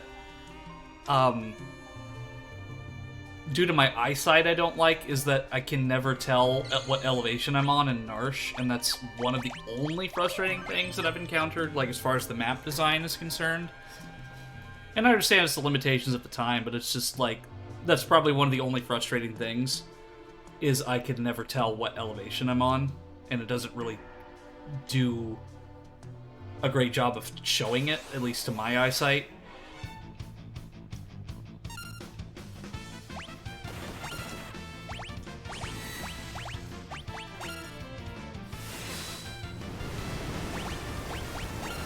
That lone wolf guy reminds me of this other crazy guy I know. Can't remember his name, though. Yeah, I think he was a, crazy wolf or something?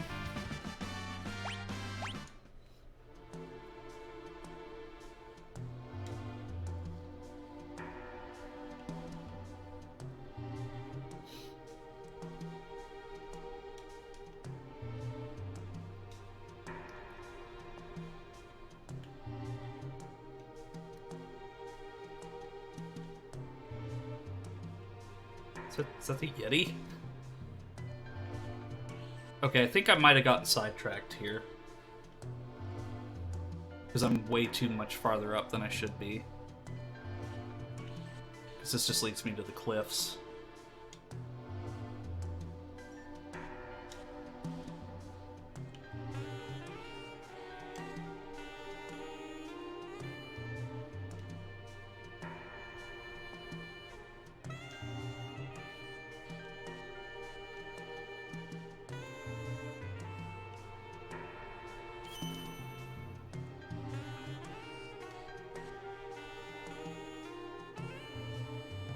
Oh, there he is.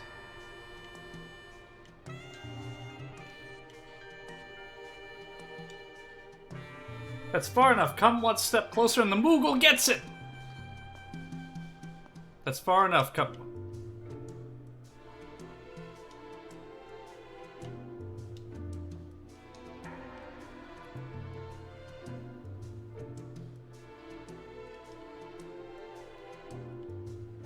Stand still.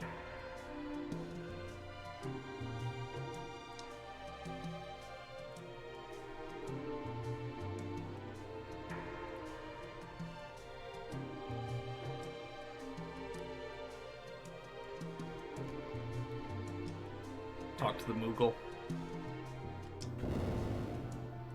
You'll never get this gold hairpin. Thanks, Kupo. You can talk?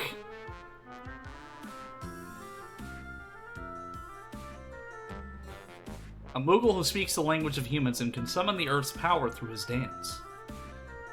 Cranberry!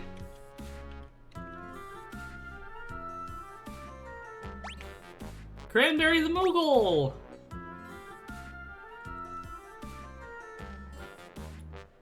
An old dude named Ramu taught me your language.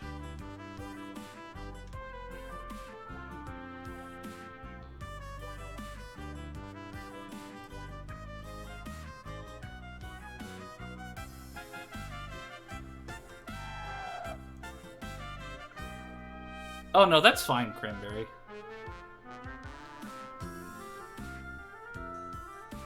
It's actually tough to me. The gold hairpin's arguably better than Moogle from a gameplay perspective. I'll still pick the Moogle though.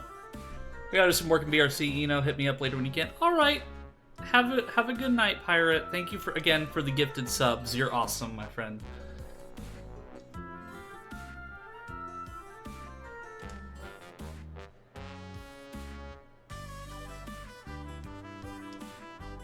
Before I go, is it gonna be the ducks? I'm prepared. Oh my gosh! I was expecting to get bombarded with ducks, but more gifted subs. Thank you so much, Pirate. You are the MVP, my friend. Oh no. Hey, no! Cranberry, no!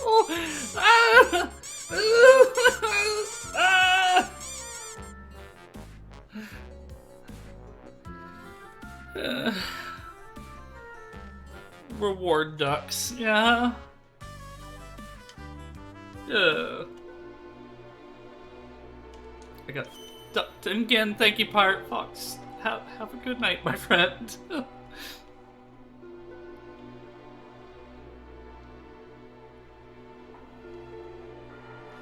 So they said that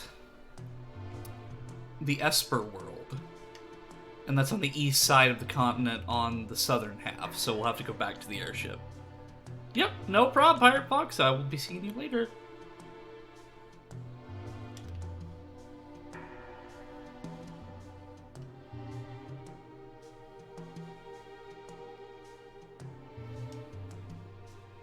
Since you have me now, you may want to experiment with how I learn abilities. Sure.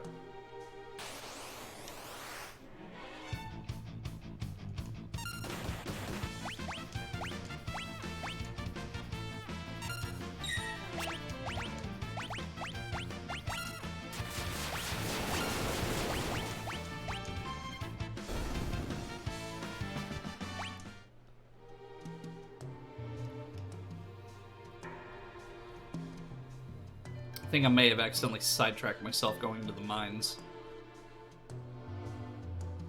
Well, yeah, I have to get back to the airship first.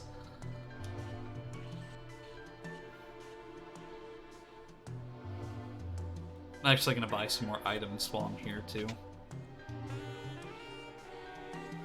Since I got a bunch of gil from that.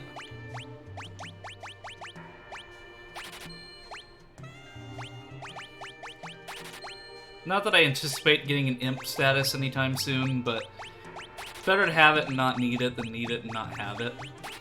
At least when it comes to items.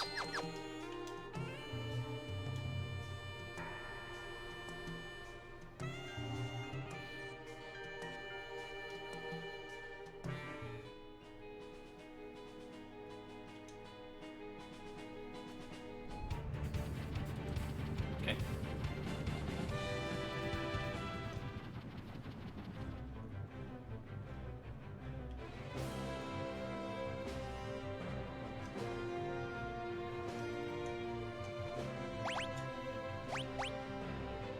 Prism, Big, Alucarbies, and then Cranberry.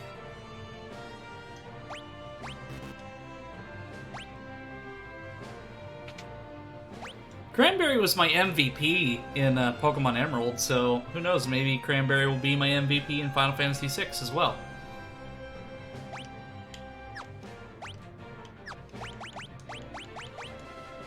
Mythical Spear.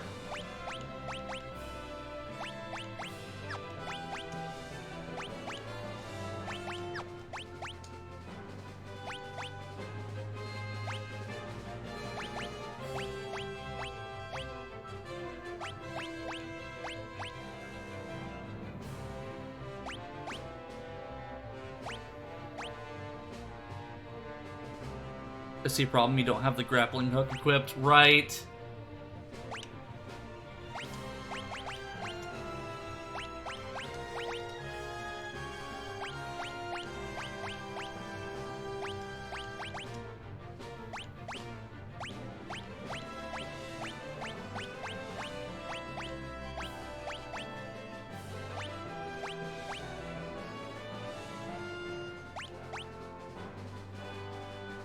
Dragon Boots? Okay.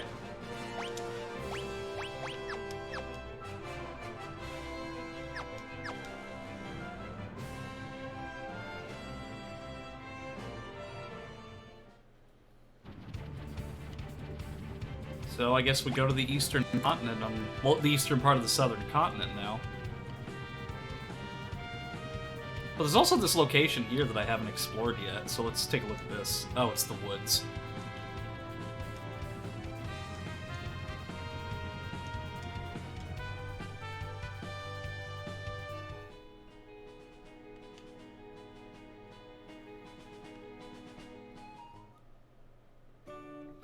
Oh, it's just a Chocobo stable. Dang it.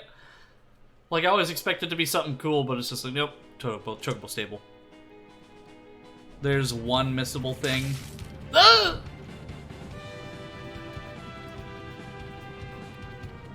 Haha. Now what would that thing be? In the meantime, I'm just gonna fly around the world.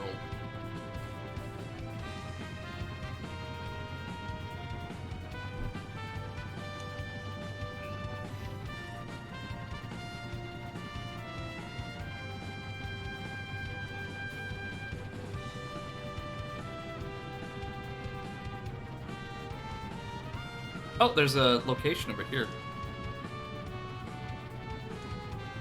I learned an ability if you take me either to that or the Serpent Trench River. Though doing so takes a long walk to get back to your airship. But is it worth it, though? That's the only concern I have, because I have to do, like, I also have to take into account that I don't have the most time in the world, so I only will do it if it is absolutely worth it.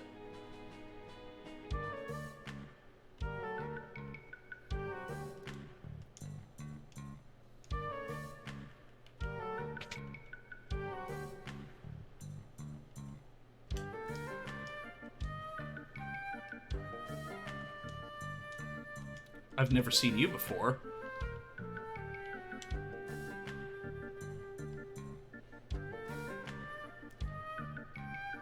Don't go to the sealed gate until you have a good amount of time. Okay, that's fine, Tasty. Okay, yeah.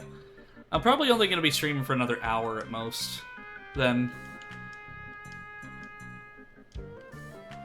Bye, Tasty.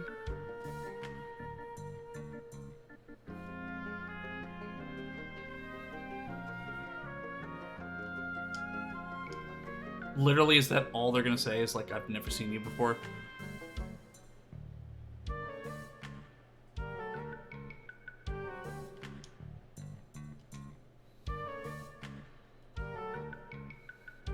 I can see why. None of you guys will let me buy anything here. It's like, I am still a paying customer, mind you. Jerk-offs. Fine, if you don't want my business, I'll take my business elsewhere. You guys are not worthy of my gil.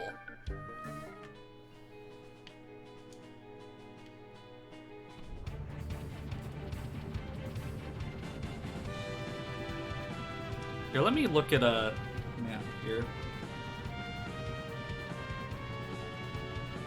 That has, like, the locations actually marked.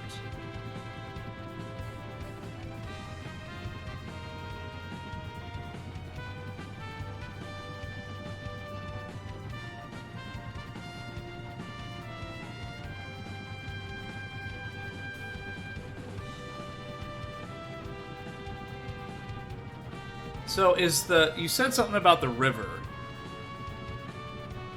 Is it this one that's up here?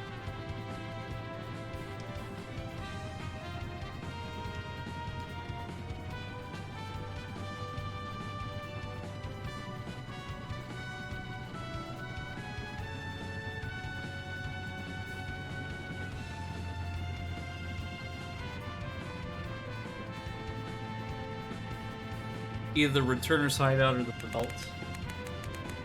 No, Prism, why? Why would you hit me with bananas? I'm playing. I rescued you.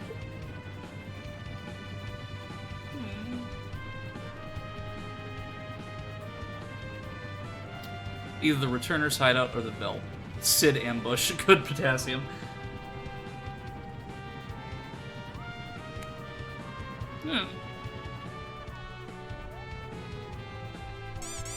No! Blaze! I am going to destroy you! Yeah.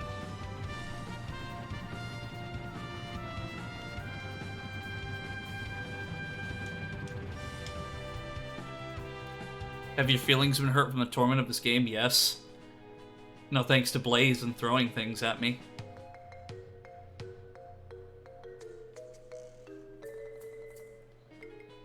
Yeah, I'll go to the returner's hideout, because that one's actually marked.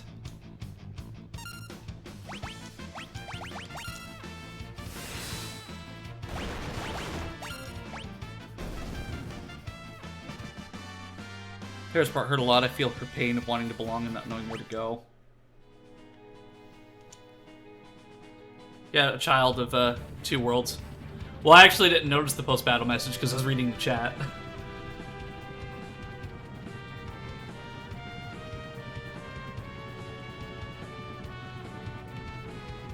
Okay, so the returner's hideout is this way.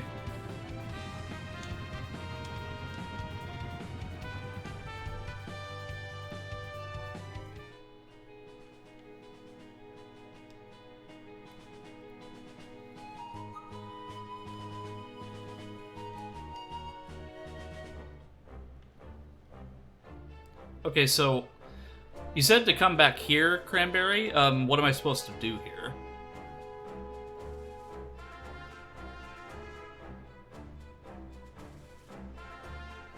Go back to where you jumped on the raft.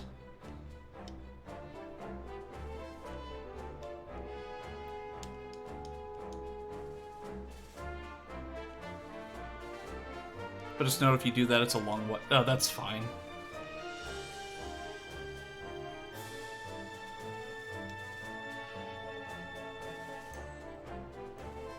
Problem is, I don't remember exactly where that is.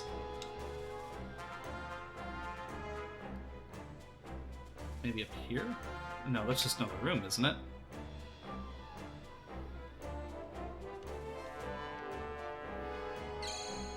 Oh, good, I can save here.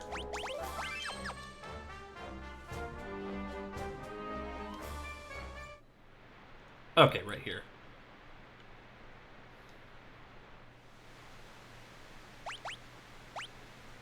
Okay, so just hop aboard the raft and just kind of like go where the river takes me, I guess? Okay.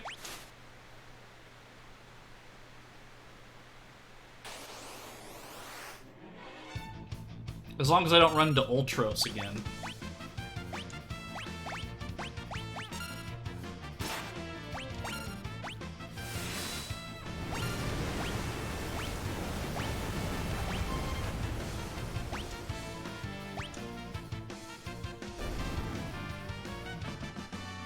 Cranberry learned Water Harmony. Neat. Let's go left.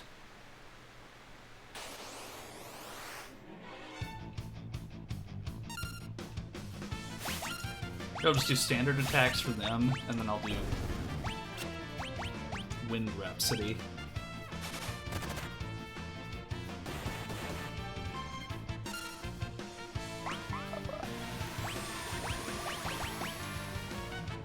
Damn!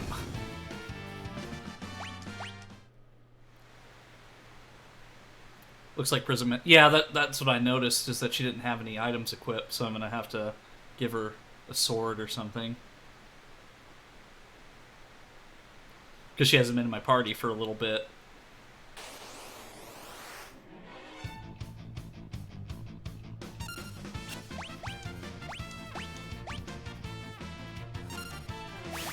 Almost. She's trying to give big competition. She wants to punch.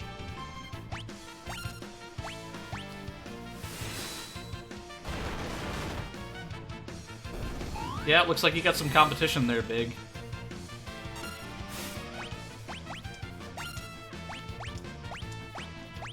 Chocobo Stampede! Miss. Well, I guess it makes sense considering they're on the water.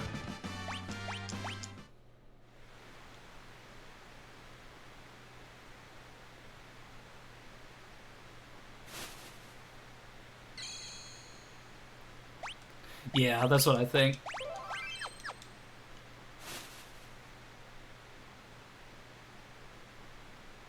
But then again, like, we also are able to suplex enemies that are...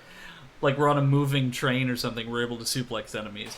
But then again, of course, the game has, like, its enemy types and stuff, like, completely unique from the environment.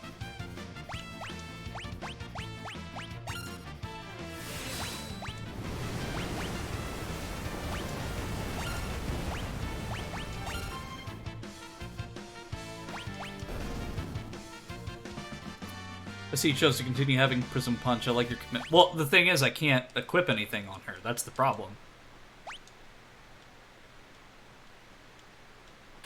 Like, I can't access my inventory while the thing goes down the river.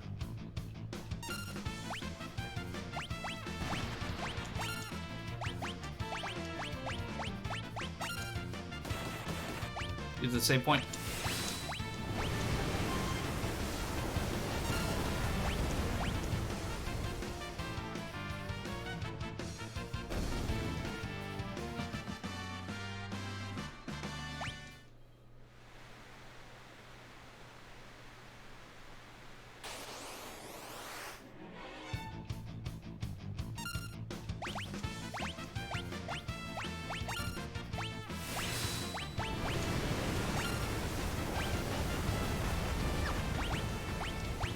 No, another Chocobo Stampede. But hey, we killed them all.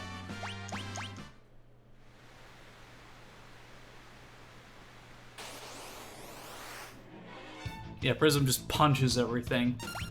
All of our problems are solved by punching.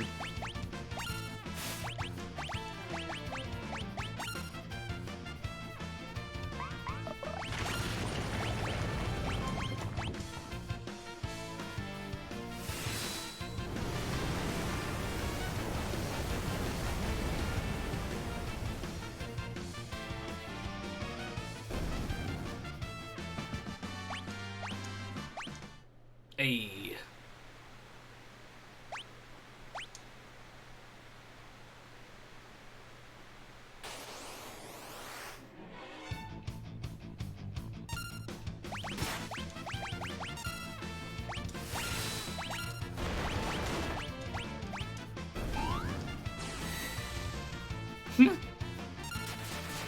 I just love how Cranberry just like went flying.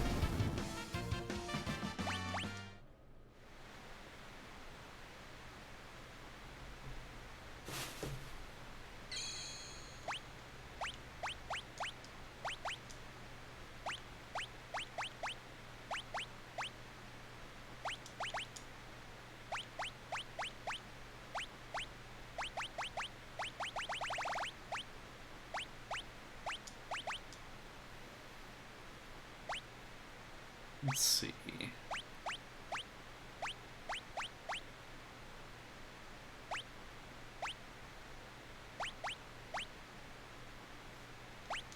Let's give her some earrings.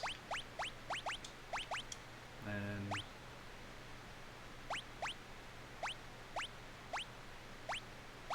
a dress. And hat. Also need to... Well, there's a recovery thing here, so... I was gonna say I could have healed the darkness. But the punch... Well, hey, a punch is that much better when you've got a blade attached to it. Like, you're not taking away anything from the punch, you're just adding onto it. Notice how Big nearly has 1,000 HP.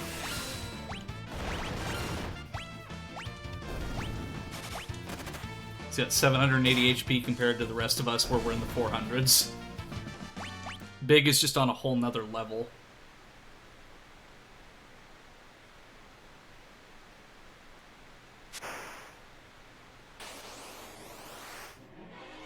At least this time around we won't lose Big to him jumping into the river and trying to chase down Ultros and then getting separated from us.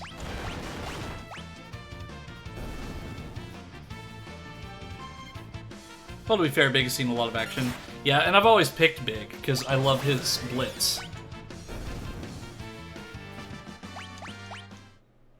So Big is pretty much the main character at this point.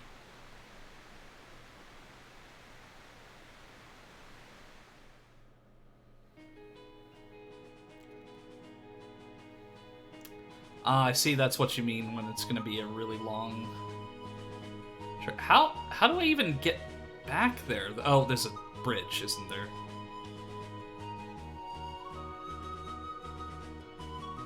Yeah, right here.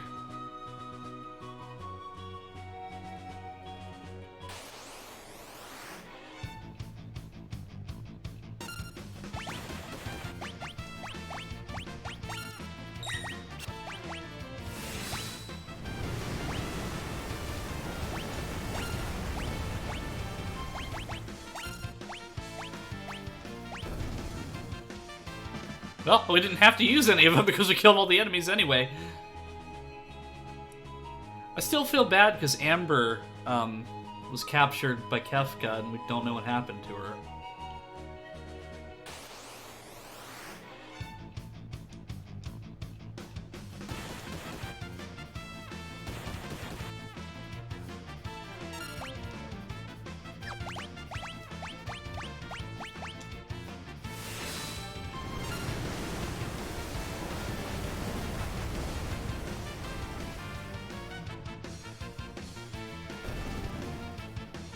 There we go. Okay, so there's still no way to get over there.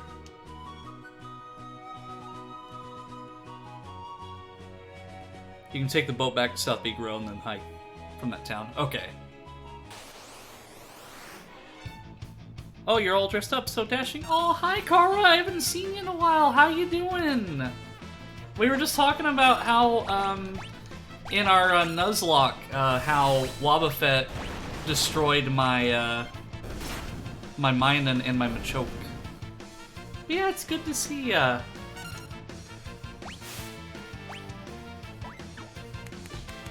No! Why would you throw things at me?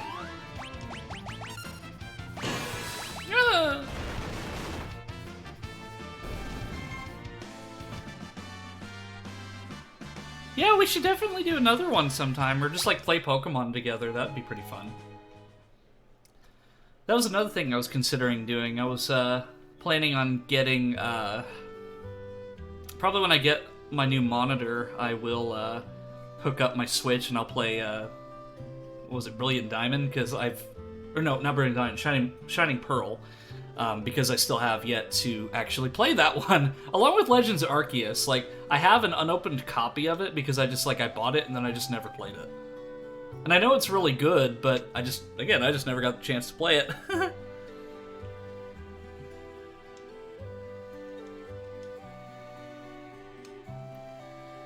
Okay, let's see. The ship will take me to my other ship. The backlog.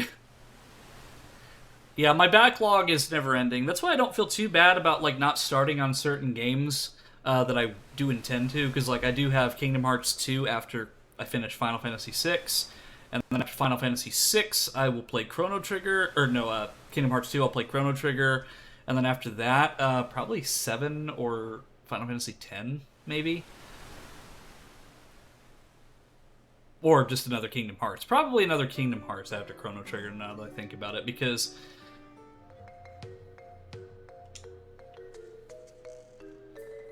Ten is a slog.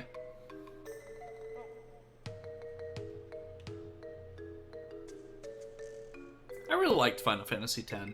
The only one that I didn't really like all that much was Final Fantasy XIII. I mean, I loved the music, and I liked Lightning as a character, but I think my only problem with 13 was just that the combat system was really... It wasn't like super hard to understand, but it was really complicated. And at least in certain circumstances, if your party leader gets wiped out, you lose the entire battle, which is something that I really didn't like about that, because you don't get a chance to do anything really. My least favorite has to be 2. Yeah, that's another one that I never got to play, because this is actually the earliest Final Fantasy game I've ever gotten the chance to play. So I'm assuming I go through here to... No. There's gotta be another path.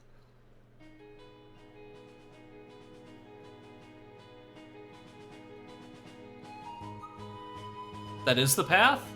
Wait, you're telling me I have to go through the freaking mountain?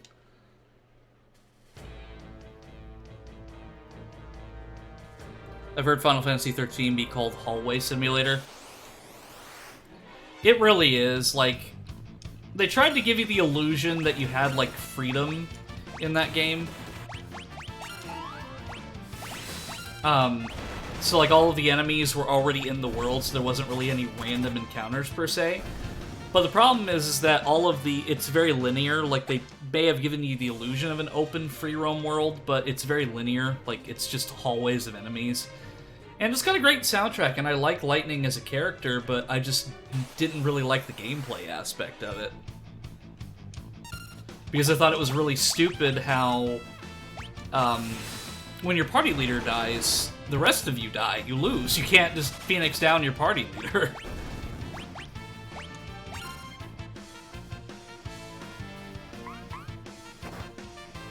13 and 2 were both bad, but I like 13 more because at least I had one specific character I really liked. Which character was that? I mean, I like Snow in Final Fantasy 13 because it's Troy Baker, and I love Troy Baker. Earth Blues, nice. And then I also really like, I think his name is Vaz. I forgot the name of the guy, but he has he has 2 guns, and he has an afro, and he has a baby chocobo that lives in his afro. Yeah, Zaz, that's his name. Yeah, I like whenever I watched my brother play it, I just loved the baby chocobo. It's so cute. And that's the thing, like, that's, like, 13 was probably what got me to just, like, fall in love with the chocobos all over again, because they're so adorable. And then in 15, where they're just, like, really super detailed and they look realistic, it's just that much more adorable. So I'm assuming that I go up to the tip-top of the mountain and there's a bridge there. Chocobo are a reason to live. Precisely.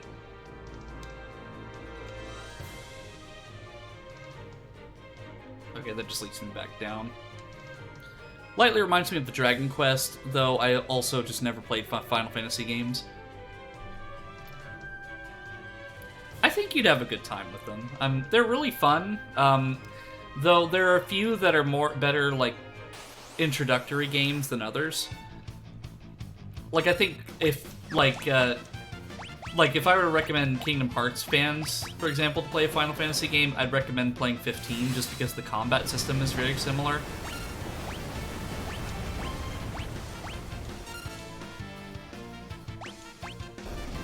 I did 666 damage on that guy.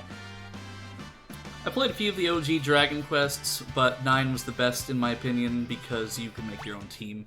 Or, is that team or teama?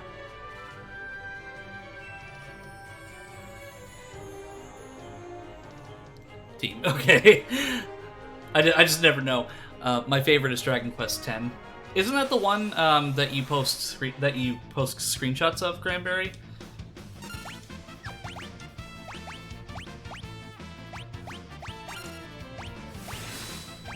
Let's try Earth Blues. With a Chocobo Stampede. Yeah, that's the one I had. Yeah, that's another series that I want to get into, but it's like I've got so many in my backlog, and I mean, it gets me, like, it has a goal. I have a goal in mind for all the games that I want to play, like Metroid Prime and stuff like that. I do want to, I don't know if it'll be for a video for the YouTube channel or for the stream, but I do intend to play Portal 2 at some point. With the multiplayer with a friend, because, of shenanigans, as you've probably seen when I am quite the gremlin when I play games with my friends. I tend to betray when they least expect it. Blazing knows what I'm talking about. When we were playing Halo, and then I betrayed him, but then his brother actually tried to laser me, so I may be a gremlin, but his brother, he started it. There's a new mod for Portal 2 coming out, too. Yeah, like, there's somebody made a VR thing, like a VR mod for, I think, the first Portal game. That works pretty well. But I don't know if I'd do it, just because I feel like I'd get really motion sick from it, even though... El Nino?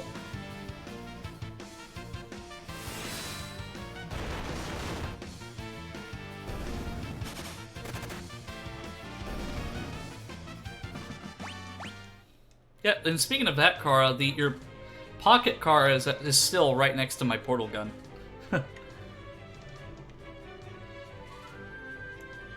It's like you're ready to fire that portal gun at any point.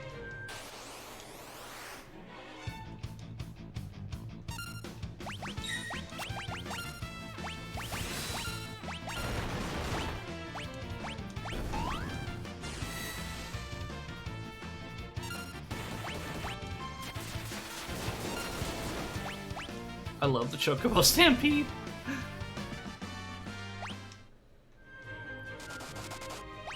somebody's, yep, poisoned. Luckily, Prism also knows Cure.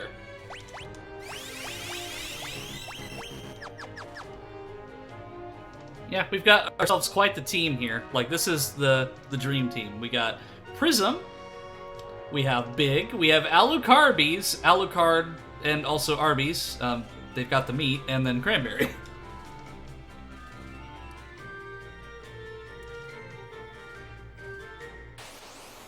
I mean, I don't really use social media, save for, like, Discord much anymore, because I do have a Twitter that I'll post on for stuff related to the stream and the YouTube channel. But, I remember Arby's was, like, really good about, like, meme and internet culture. Like, they would post, like, little things they would do for games. Like, when Mario Maker 2 came out, Arby's made a level in Mario Maker 2, which is really cool. Fun tip, by the way, dance has a decent chance to fail. Cranberry will stumble. However, if the dance matches the area you're in, the area you learned it from, it is guaranteed to succeed. Awesome. At this rate, Big is literally going to insta-kill, like, everything from this point on because of how powerful I've made him. At least until we get to the next section.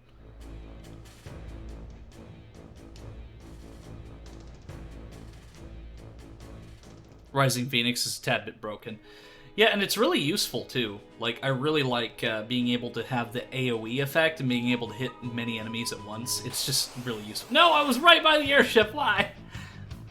That would have been really, like, that would have been problematic had I gotten into a boss battle right before the... What? Incorrect Blitz input. Guess I need to pay attention. But yeah, it'd be awesome if there was, like, an impossible boss battle right before I got to the airship.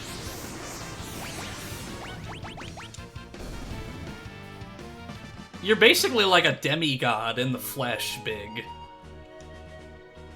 Like, you're definitely one of my favorite party members to have, and one that I will 100% carry to the end of the game. So, let me see. There's also this desert biome next to Figaro Castle, or at least where it was. So, that might be a good place to try fighting. So, let me disembark next to Figaro Castle.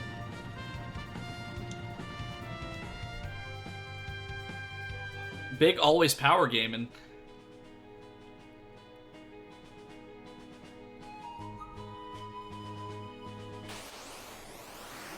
Sand array.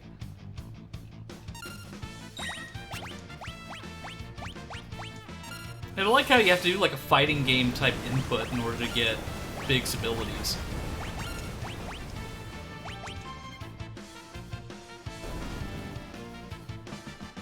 Yep, Desert Lullaby. So it seems like different biomes give Cranberry different abilities. For one more special dance. Oh no, don't kill the dino crabs. Okay, so that town is this way. Because I have a... Because the map is great, but they're not marked. So I have like an actual like visual aid on my phone as well that tells me like where certain locations are. Like what these locations are named.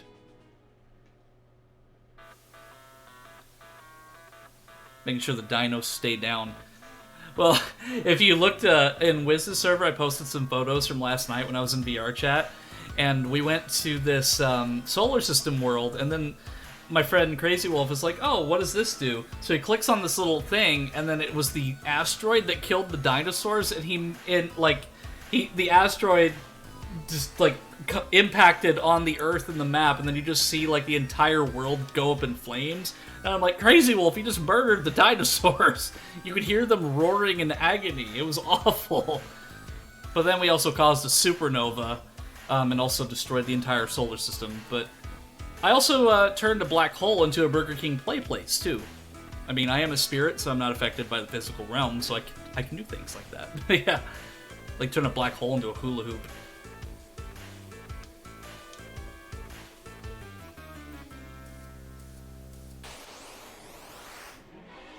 Oh hey, it's this guy again.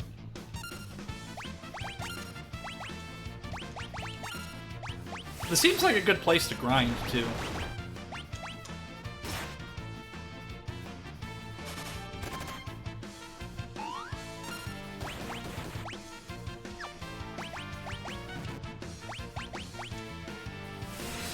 Sounds like a normal Wednesday night.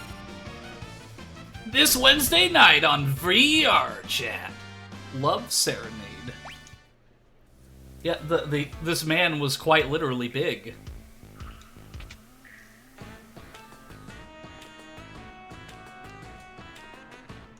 Okay, so they're just telling me the same info from last time.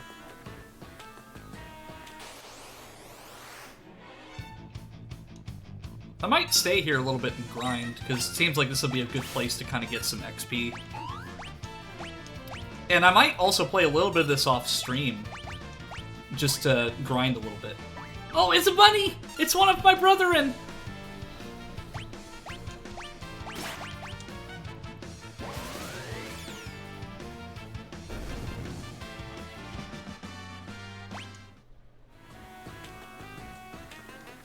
Great people here. You can trust everything they say, says the guy that's passed out face down on the ground. So he either fell off of a building and just cannot move, or he is so drunk that he feels like he's sick. Like for those in the audience who have actually drank something before, sometimes you say at least for me, whenever I've drink something, I feel like I say something super intuitive and wise, but it's just makes no sense. So it feels like these guys are probably in that same situation.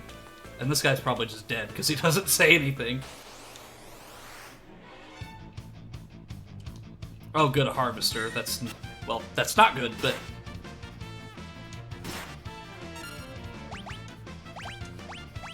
Luckily, I've got Big with me, so... It's time to take out the trash. I mean, he has a bag on his shoulder, so obviously we're taking out the trash, which is him.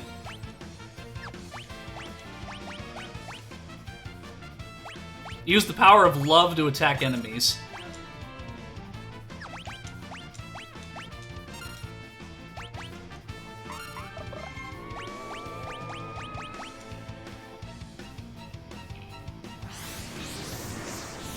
Prismatic Flash. Ooh, Cranberry! You are killing it. Well, quite literally, you did kill it.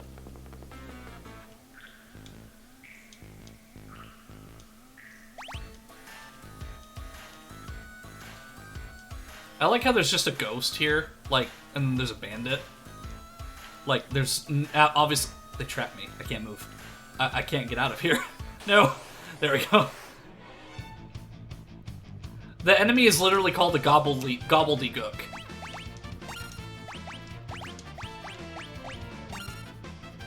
That was actually Alucard. I confused the enemy and the Alucard slots killed it. Okay.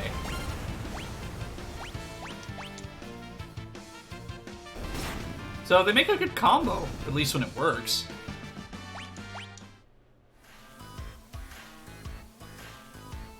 Yeah, like I said, this seems like a decent place to...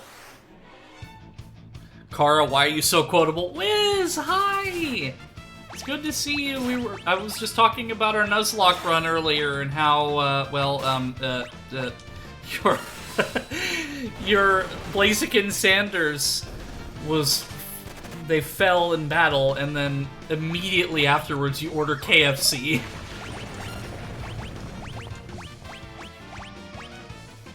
That was probably one of the best moments on that stream.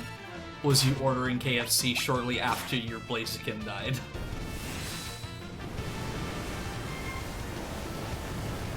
I think I just uploaded that VOD. Awesome!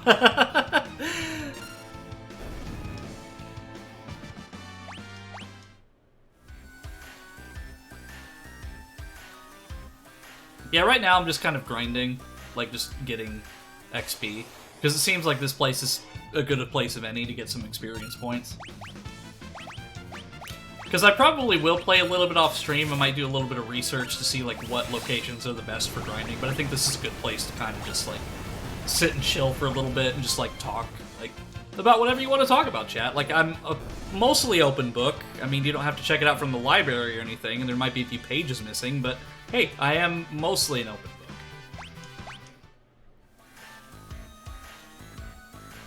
Because, I mean, there's nothing wrong with over-leveling.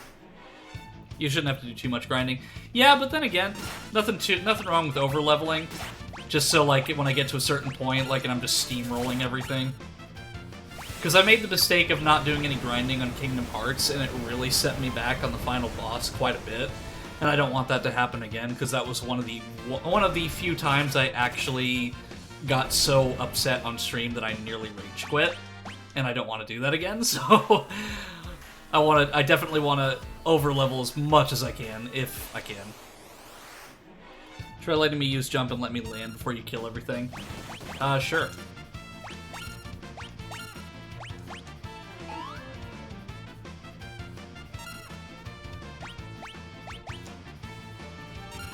The eternal struggle of a Dragoon. I would do so much damage if you stopped killing things before I landed. We'll just defend until Cranberry lands. There we go.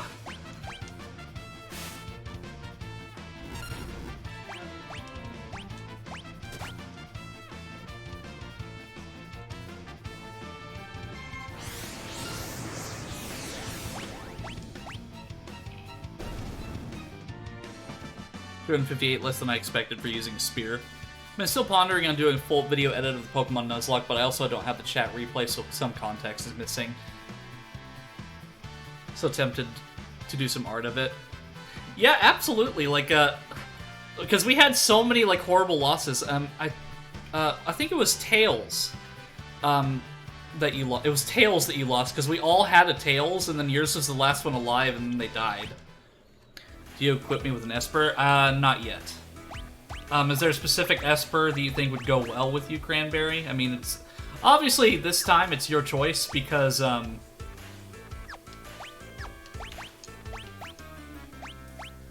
It's you. Tails died in all realities, a true horror. It's like Tales across the multiverse, and they all suffered the same fate. Turns all allies invisible. That's actually pretty good.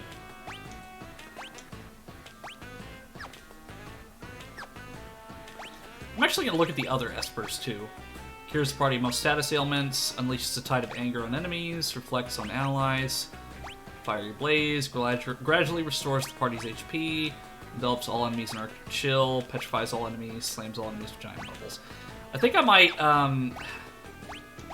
have her use Kieran, because with her being like the magic user and having the heal abilities, I think that would only be natural. And then Alucarbi's, I will give...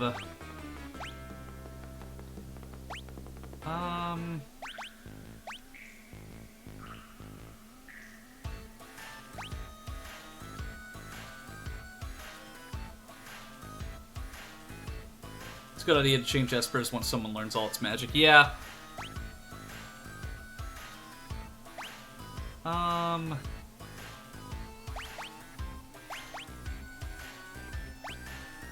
I might have him...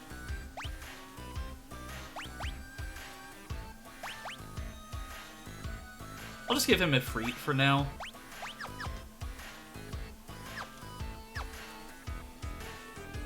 And then we'll kind of like go from there.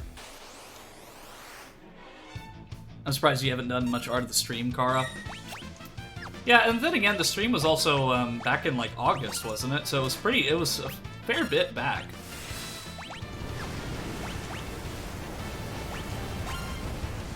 Oh, Alucard's is nearly dead. I should probably heal him.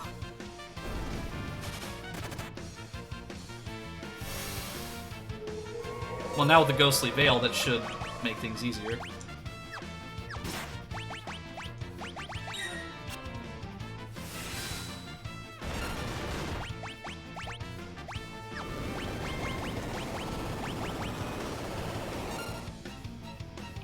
Oh, he's dead. Well, we killed each other. But luckily, all I have to do is just leave, and I can use a tent, and then we're all healed. Or sleeping bag. Well, he's still dead, so, Phoenix down! And then a sleeping bag.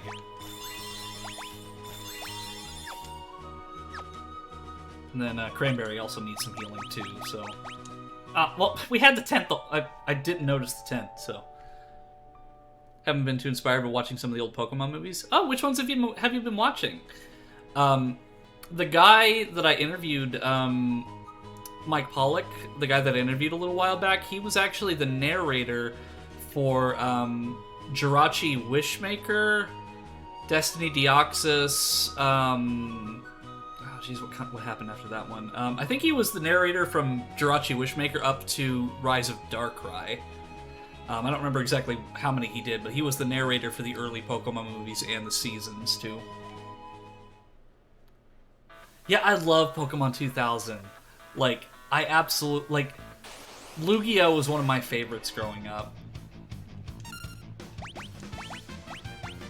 In fact, that was one of the things that I thought about getting my older brother, because his favorite was Lugia when he was younger.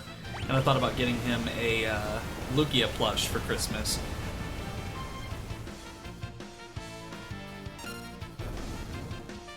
With his big ol' hand wings.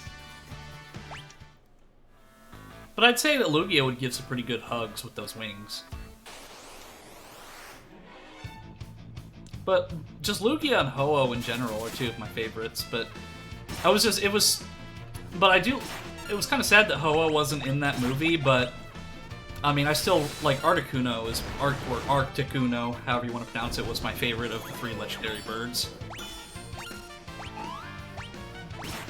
Plus, I loved how they showed a human side of Team Rocket in that movie, too.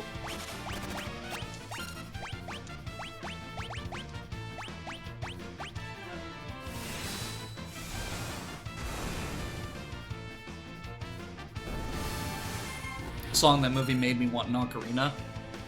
Oh yeah, what was her name? Melody, I think? I have an ocarina, but it's not a really good one. It's not made out of the best material. But I did know how to play it for a little bit. But I haven't touched it in so long that if I picked it up now, I'd probably just be blowing air into it like a harmonica. Which I also have a harmonica, but I never learned how to play that either.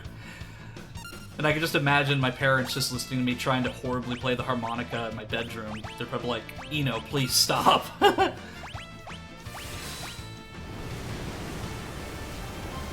This makes me want to stream Mystery Dungeon for you guys. Yeah! See, Mystery Dungeon is an interesting story on my part because I watched the anime specials for it, but I never got to actually play the Mystery Dungeon games. And that is unfortunately a tragedy on my part, but I just never really got the chance to because, like, whenever I had the chance to get a Pokemon game, I'd usually get the main series ones. But I remember when I was in the 5th grade, I remember playing Pokemon Emerald with one of my friends, and we just traded in the back of the bus. We had the link cables in the back of the bus, and we just battled. And for years, I had that battle saved on my Pokemon Emerald file. I lost, but that was at that point in time, and when I was playing Pokemon, that I would just like spam legendaries in my team, and I didn't really have much of a strategy other than that. And then I remember when I was in the 7th grade. Even though, like, I think at that point Platinum had come out, like Diamond and Pearl Platinum had come out. Yeah, it probably would have been Diamond and Pearl and then Platinum. But I remember, like, one of my buddies, like, we just went into one of the bathrooms and then we just traded, like, between my Pokemon Emerald and Leaf Green. Because I could have, like, remedied this by just getting a link cable, but for some reason that just never crossed my mind to actually buy a link cable.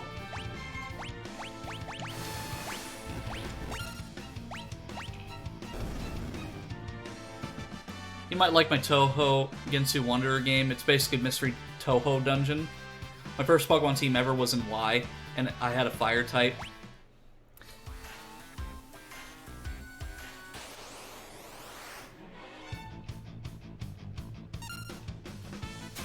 Yeah, like, I've heard that the story of Mystery Dungeon is really good, too. Like, I know that one of the recent ones had, like, Primal Dialga in it, which is pretty cool. Because, like, they're the 3rd Primal form of a Legendary, because we had Primal Groudon, Primal Kyogre, and then Primal Dialga.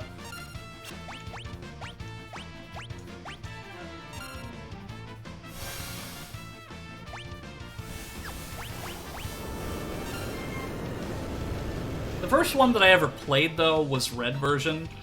But at the time, I was so young I didn't really understand how to play it properly, so I just, like, played on my brother's file, and I remember that I threw, like, I didn't save, but because I didn't know how, but I remember throwing my brother's Master Ball at the Elite Four. Which is probably why, we haven't played a game together like that since. But yeah, like, I really like the series. I remember in the 6th grade I had a copy of Gold, but the internal battery had run dry, so like I'd start a file, but I wouldn't be able to actually play it more than just what was there because I couldn't save. Because at least with like Ruby and Sapphire and Emerald, whenever the internal battery ran dry, you could still save, you just couldn't do time-based events. Whereas on the Gold version I had, the internal battery was so dry you couldn't even save the game anymore. Which is probably why that friend of mine, well, I use friend very loosely, traded the game to me.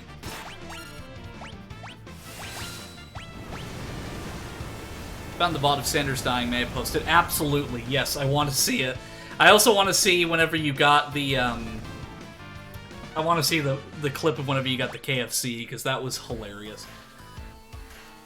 Delphox, Talonflame, Charizard, Semiseer, Lucario, and I can't even remember the last one. Here, what I'll do, Wiz, is I'm actually going to open up my Chrome here.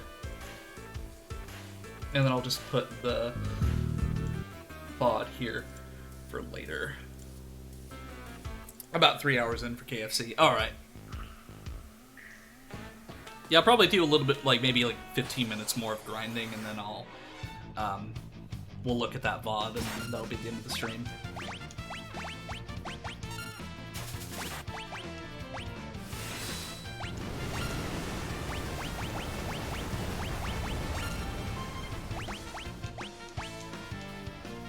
$351.51. Okay. I also need to get up and stretch for a second.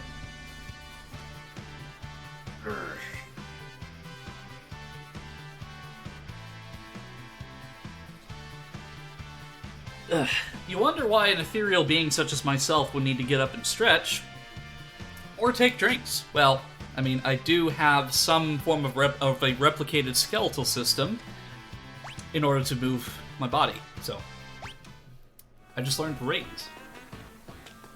Plus, I'm sitting in an office chair, which is comfortable. It's more comfortable than the gaming chair that I used to have. Ah, damn it. It's more comfortable than the gaming chair that I used to have, but it's not, like, super comfortable. Like, I really want to get, like, a cushioned recliner kind of type chair for my PC. Because that way I can just... And I also thought about, like, upgrading and getting myself, like, a headset microphone that's, like, really good quality. Because while I do love my Shure PG-27, I really want to get a headset microphone for some streams so I can... so I can lean back in my chair while playing something and you still hear the same amount of quality.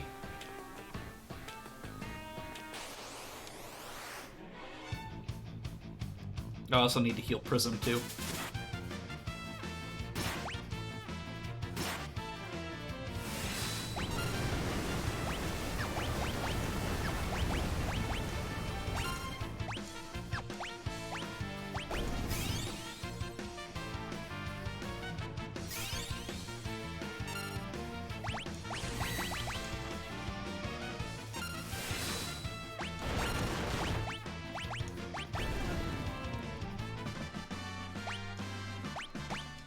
But I'll tell you what, Wiz, I'm really excited to see the KFC bit, because that was the funniest...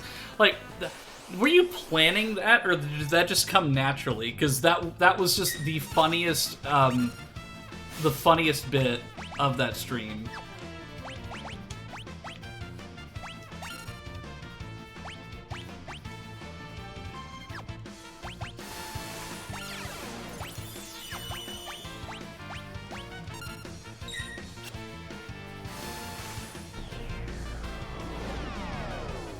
Gravity attack.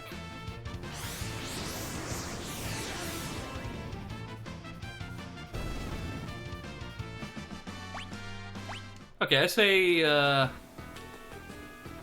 maybe like 3 more battles.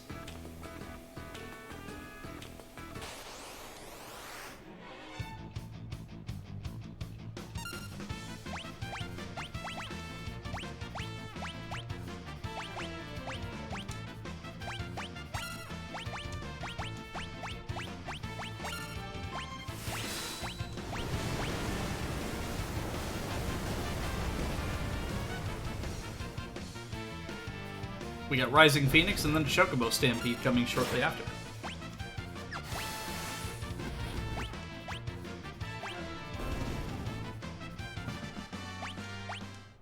But yeah, I think Cranberry, I think you were going to be one of my main party members from now on. Because all of your dances are so useful. Because that's, like, I can cure status ailments, I can heal. So, like, you can function as, like, a secondary healer, in a way. It also keeps me from having to use items, too, which is great.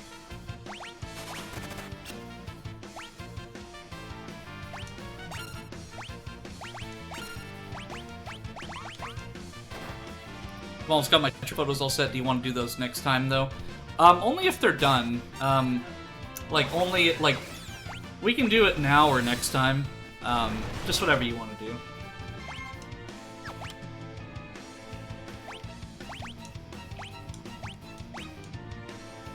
Moogle's always been my favorite character in this game. Technically, the Moogle is male, but let's consider it female for this one. Yeah, absolutely.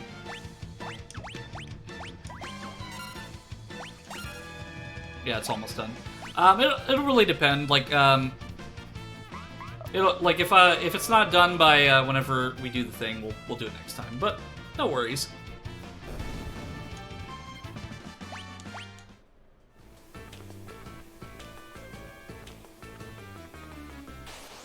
I'll be off to bed. I wish you all the best.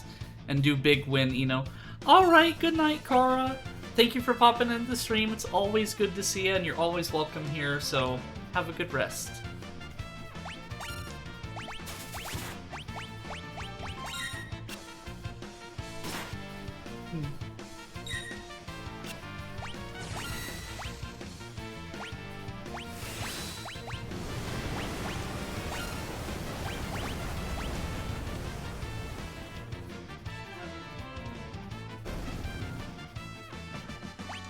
Okay, I'll do one more battle, and then we will look at the VOD.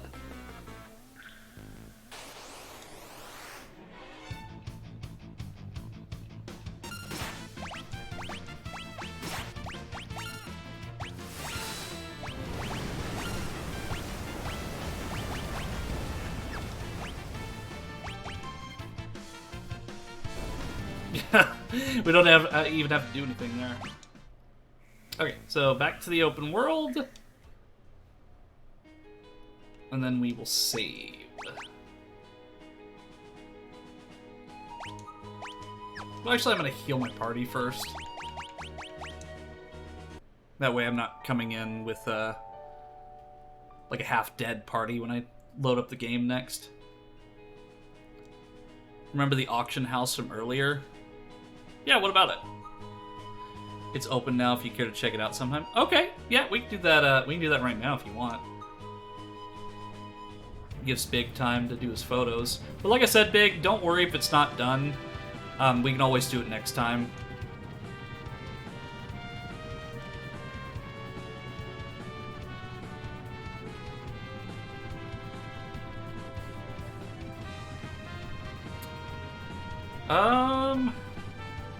Jador, okay. Let me see what that is on my map here. Okay, it's right this way.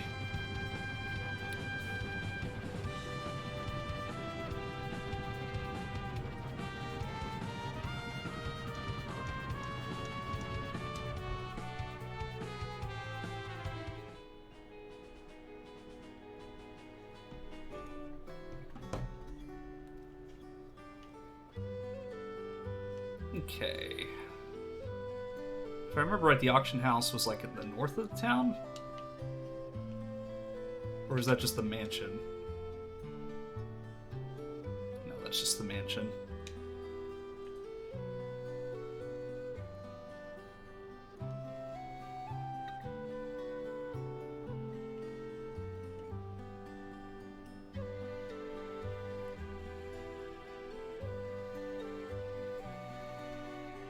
Or was it, like, north of here? I don't remember. Because south of here is the Opera House.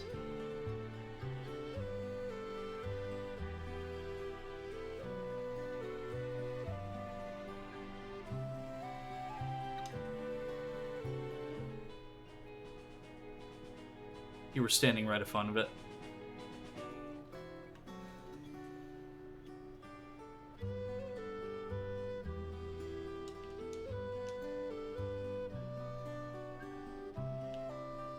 Is it... Oh, right here.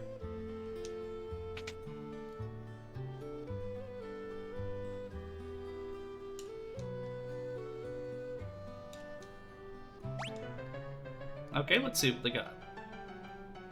Okay, here's our next item up for bid. And inside, a beautiful angel ring. Problem is, I don't know what these items, like, what their worth is, so...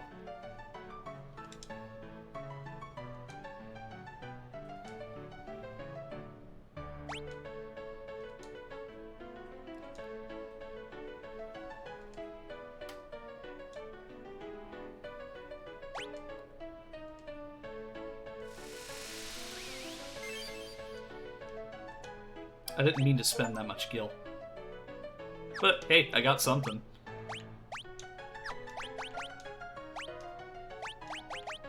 What does that even do? Cast regen on the wearer.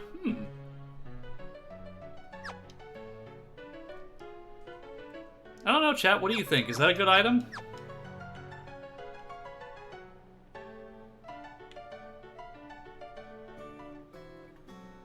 I like it. Okay.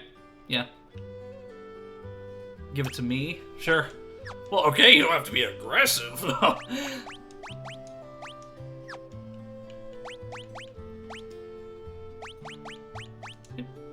There we go. Alright, so now I'll go back to the open world, and then I will save. And then we will look at the VOD. Okay. Blood-curdling scream. Okay.